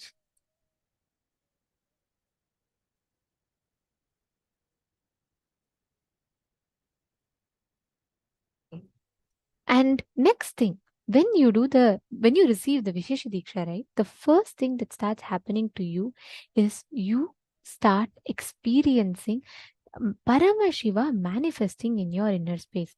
Vishesha Diksha is where when you leave the body, Paramashiva Ganas come to take you to Kailasa. You will not be having the same normal cycle as that of a person when he or she leaves the body, what they will have. You will actually be receiving this very powerful process, the very powerful initiation, where you will be experiencing Paramashiva's inner space manifesting inside of you. That is what is Vishesha Diksha. Next, every day offering puja to Paramashiva. Let's say if the whole puja is very short. Actually, if you see all Kailasavasis, we all do the puja every day. But let's say you are sick, you are unable to travel. In that day, if you skip one day, next day you have to do 2 times puja, which means no. You should, on not a single day, you should skip the puja. Next is maintaining the diet where you eat no meat, no fish, no eggs, no mushrooms. You can have vegetarian food, no restriction in that, and no restrictions on onion, garlic, or dairy products in Agamas. So you can have that. But just one thing, I just want to make sure all of us are understanding it very clearly. See, onion and garlic is not restricted as such, which means if you take onion does not mean you lose the Vishesha Diksha. If you take meat, if you consciously consume meat, alcohol, it means you are not eligible for Vishesha Diksha. So understand that affects your Diksha, but onion, garlic, and dairy products, Swamiji gives a very beautiful reason. See, onion and garlic put you in early morning depression. They can only be used for medicinal purposes. There are certain medicines you have to take using garlic. That is okay, but you should not consume garlic as we all consume, like part of a regular meal. No. Second, dairy products. The only reason being, today, nowadays, in the dairy industries, the cows are being tortured. They are sent to slaughterhouses.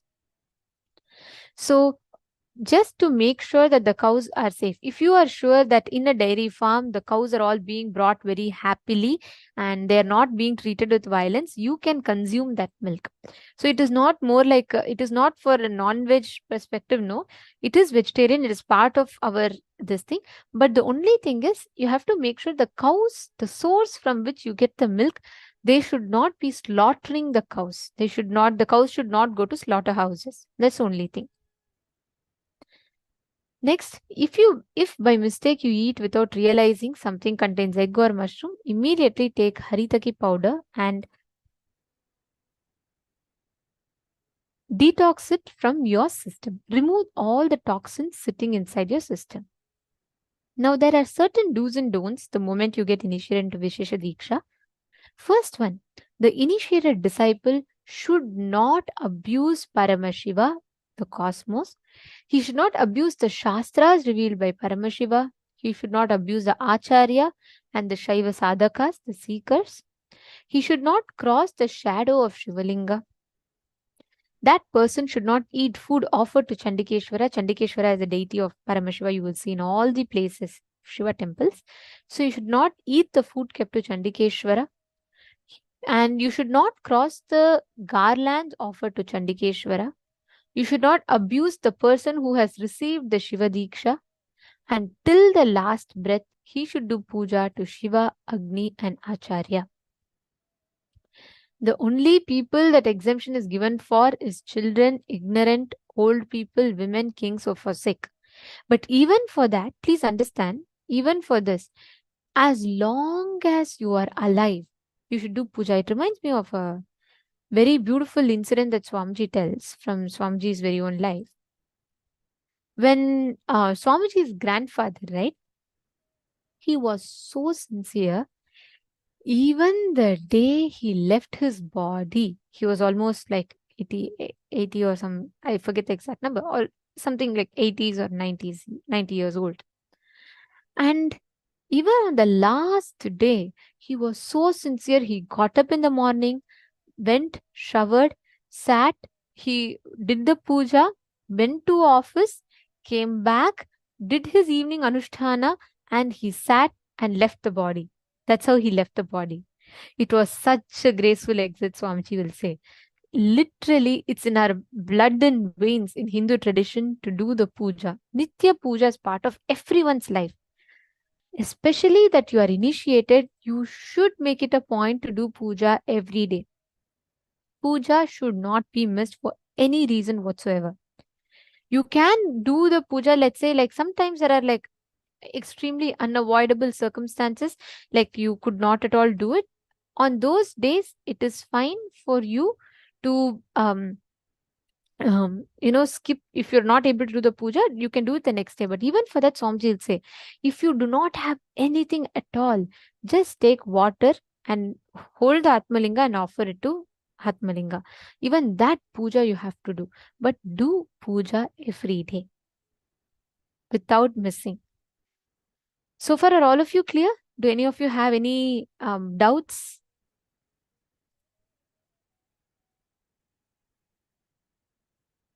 Okay, if you're all clear, can you all put yes in the chat? Just want to make sure we're all understanding. How many of you are receiving the Vishesha Diksha today? Pankaj Kankaraya, no, you will be initiated today. So you're asking if you're already initiated? No. You will be initiated today. So today during the program, Swamiji will be initiating us into the Vishesha Diksha, and you will also be receiving that initiation. Are all of you clear? In this room, I request all the male bodies to post. Yes, thank you, Shane Dennis Aya, thank you. See, you should not, please understand, non-veg is not allowed, but milk and mushroom is part of non-veg. Mushroom is coming under in the non-veg category. So yes, it does count in non-veg. Okay, Arjun Ravishankaraya, I'm sorry, I'm just seeing your message requesting me to go back to the onion garlic slide. But are you clear now? Did it help? And Tejasvi Aya, Nithyanandam, Tejasvi Aya, which place are you joining from?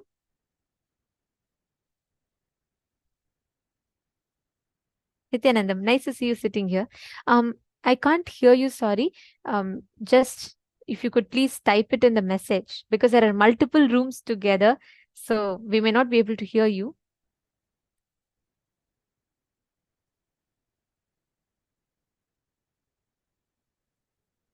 So you all can have onion, garlic, that is okay.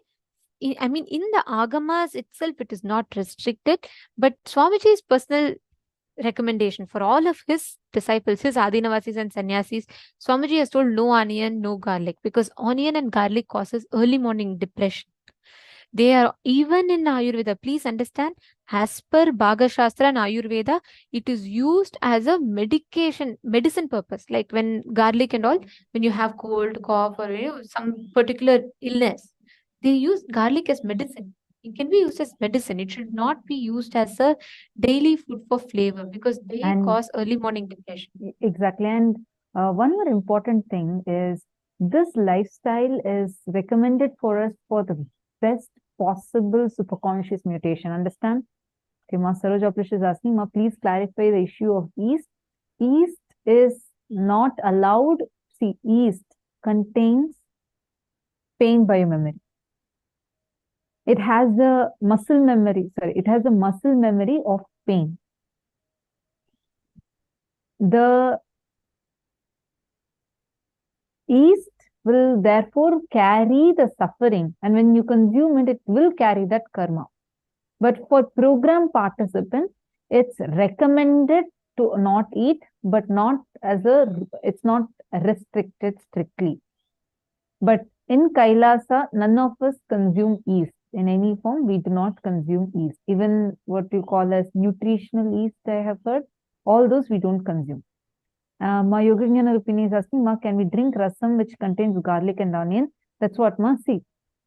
Garlic, there are special recipes, specific aushadas, where Swamiji himself will recommend.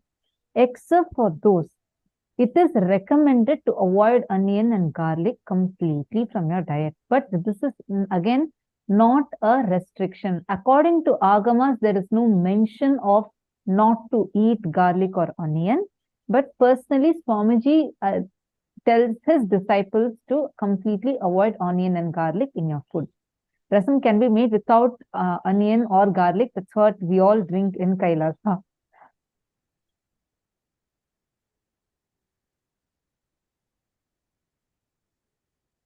All right. Now, all of you take a few minutes and... Yes. And I also see Tejasvi Aya from Karnataka. Very nice. So are you here for the first time? Are you here for the first time, or have you attended programs before? If you could just give a little bit of an introduction about yourself. Because I know if it's first time, you'll be like, there are so many new things being discussed, so we'll just help you understand it better. Yes, Sanjay Oriya, yeah, correct. You're saying you're vegetarian, you never knew mushrooms are non-veg. Yes, because they have pain receptors in them. See, the definition of non-veg is the things that have pain, that can cognize pain, experience pain, and understand. When we all consume non-veg, when you are going to kill a hen and consume, the hen is not going to say, oh, thank you so much, eat me, become very healthy, let you get all nutrients. No, it is going to go through a lot of suffering. It is going to go through a lot of pain. And that pain is stored in its muscles. Stress, all those hormones are stored in its muscles. And when you consume that muscles, all that gets transmitted to you. So that's why. So anything that receives pain, you should not have. It's also karma, and you should not have. And Tejasvi Hedje, yes, from first time you are attending here, wonderful. Just be here, and there may be so many things that are very new for you, but you will learn so many things that will benefit you immensely in your life. So just spend time, learn, and you can feel free to ask questions. Any questions that you don't understand, please feel free to ask, understand, and you can experience the benefits. Aya, also come every day. Okay, as much as possible attend. I know it's night time for you, and it's going to be a little difficult for you to manage, but every day be here, ask questions, and anything you have doubts, interact and understand, because Swamiji has provided a best gift through this, through Paramashivoham. So don't miss and sit here. And you're saying you'll do Mahavakya daily. That's wonderful. Do it every day and just sit here, be available. You will see all the daily things that you do in your life, your job, your career, your wealth, relationships. Everything will have a breakthrough just by you being here and learning and imbibing these cognitions. Okay, great. All right. So now I'm going to give you all a few minutes to all those who have not yet received Vishesha Diksha. Please take a few minutes. You all can sign.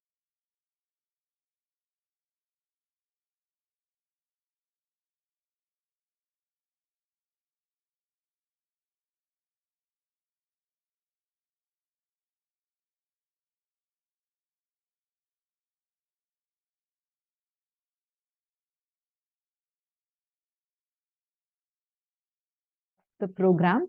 So in the day one, if you remember, we learned about, like we all offered flowers on the mandala, and Swamiji had blessed us, initiated us. The day one, if you had attended the program and took the initiation, that initiation is Shiva Diksha level 1. All those who have attended and taken Shiva Diksha level 1, you can sign up for level 2. Go ahead now and sign up. We'll give you all a few minutes.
Yes.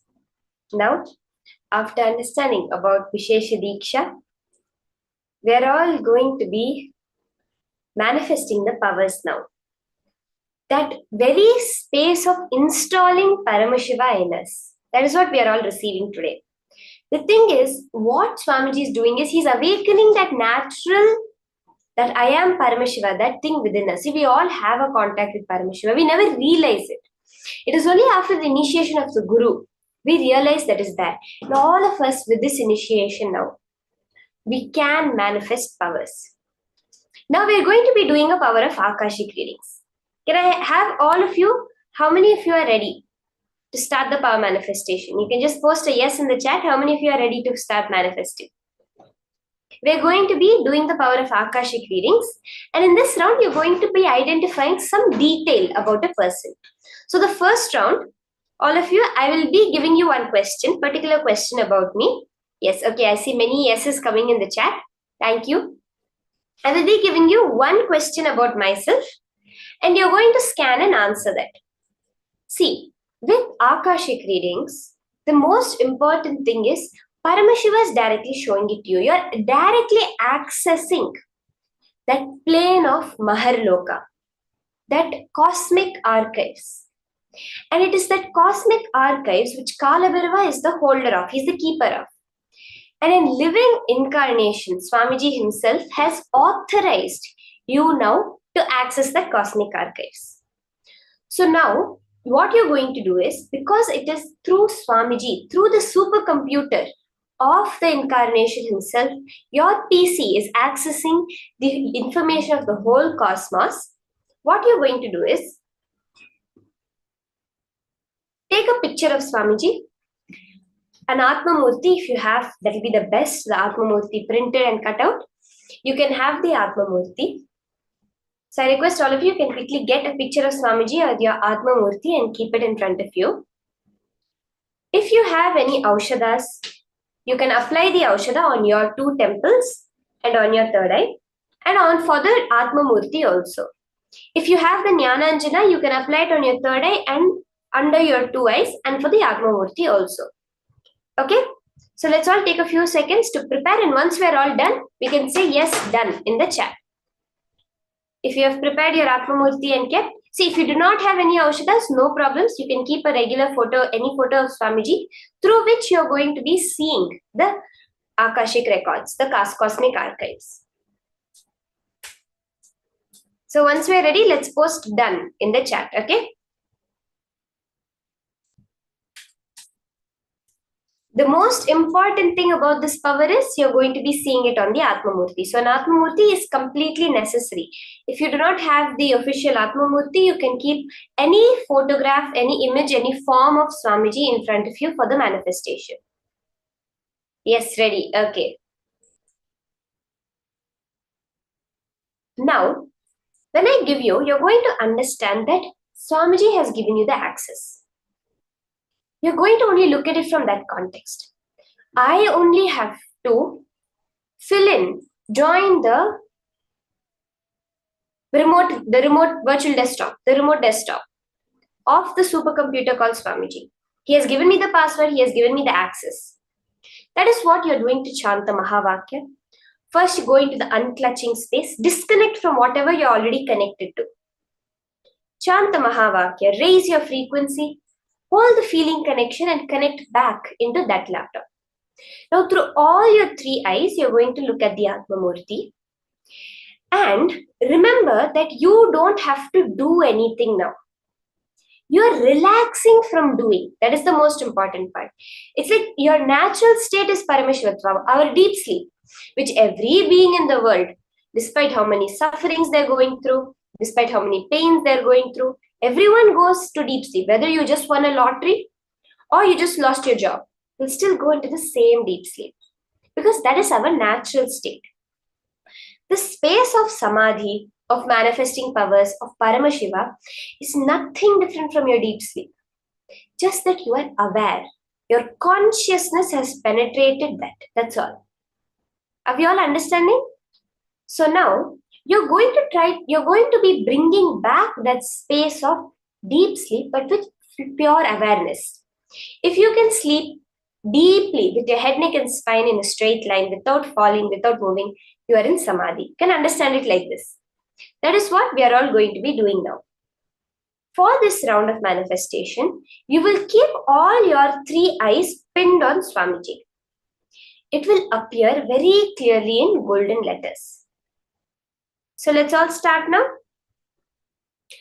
Clearly on the Atmamurti, whatever appears in the golden form, golden letters, colors, numbers, whatever appears on the Atmamurti is what you're going to be typing down as your answer.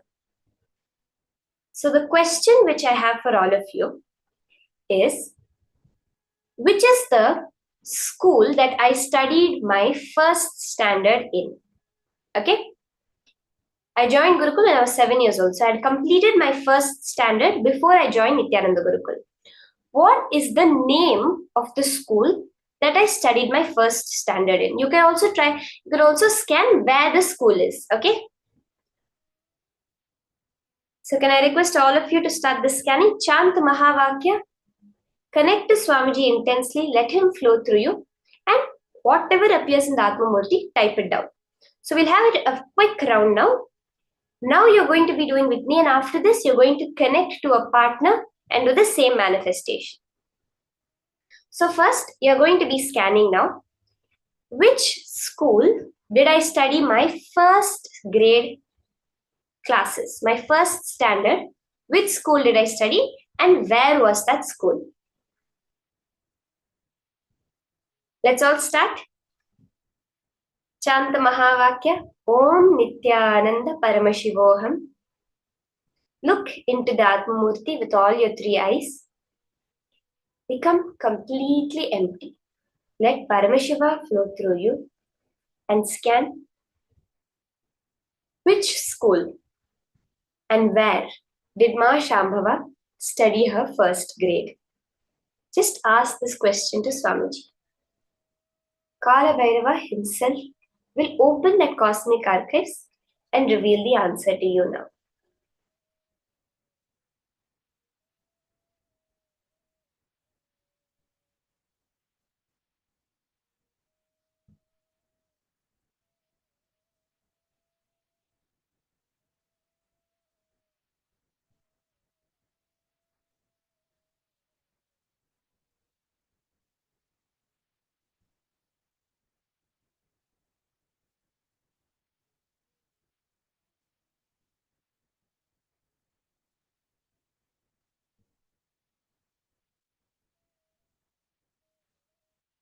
Intensely connect to Swamiji.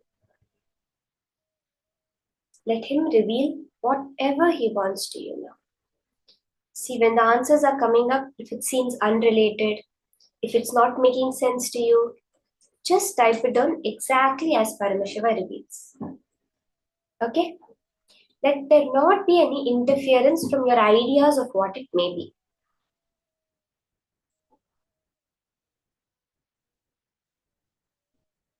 Just scan what is the place and the name of the school that I studied my first standard.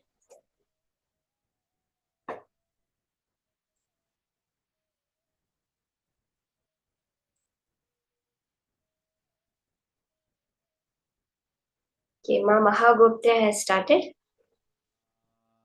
posting the answers. You can all post as you're scanning.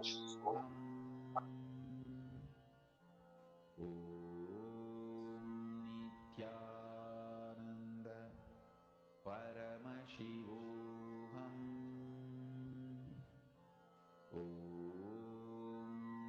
Nithyananda Paramashivoham. Nithyananda Paramashivoham.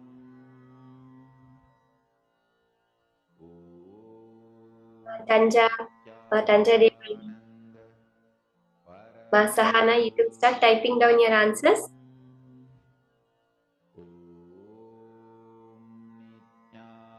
The country, where it was, and the name of the school I studied my first grade in.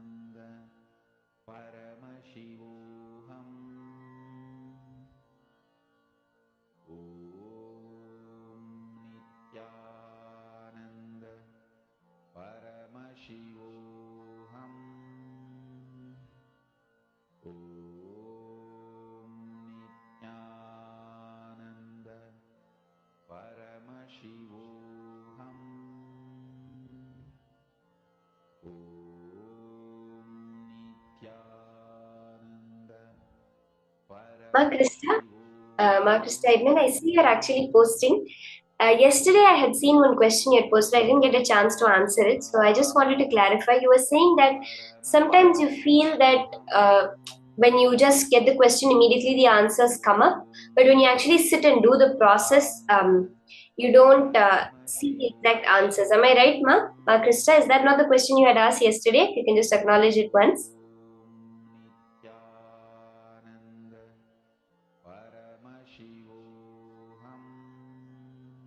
Yes. So actually, I wanted to clarify that, Ma. See, when you get that answer in that fraction of a second, it's always correct. Many times when we're doing the power manifestation in the Gurukula, etc., before the full question has been asked, the answer will come up. So it's the click that happens. Whether the click happens instantaneously, that's perfect, ma.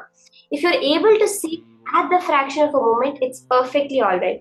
We give this time so that everybody who is there, for them also to have that click. But ma, having it at the moment in the fraction of a second is actually the way manifestation most of the time happens. We see that scientific research says 5 to 7 seconds before you see something, your brain has already perceived it. It's very weird. It's like they did an experiment, they had an image flashing on the screen, and they had a QEG measuring on their brain, and they had them press a button. Even before the image was actually flashed on the screen, their brain registered that the image had changed. You know the electrical signals that happen when the image changes? The electrical signals changed, and then the image was flashed on screen, and then they perceived it.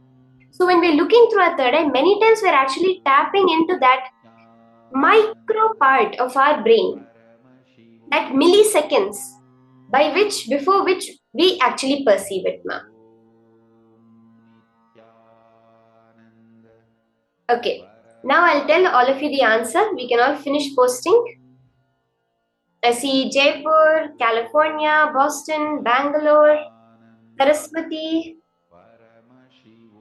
St. Anne's, okay?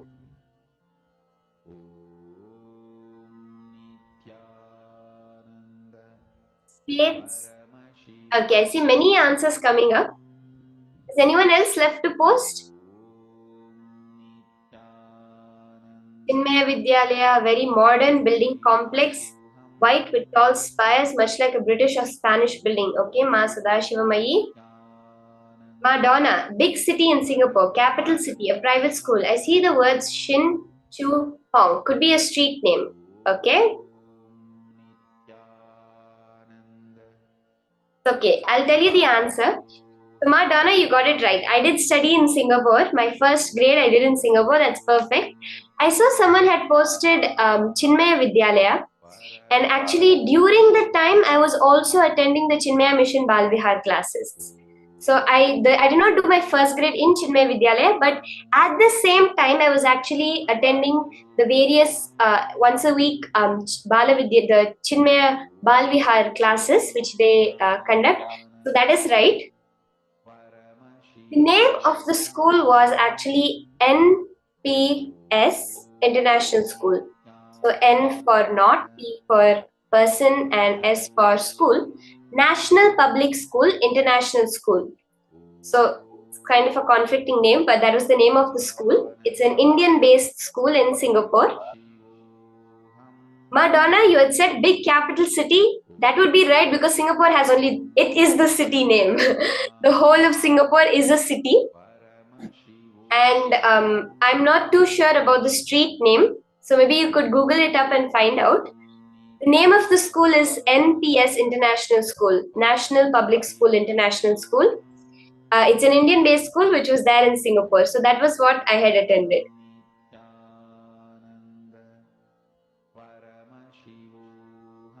Okay, so now all of you manifested. Now you're going to connect to a partner and do the same manifestation. Are we all ready? Ma Hongli Wang, you also saw Singapore. That's so beautiful. Now, take a few minutes and connect to a partner and do the exact same process. Okay?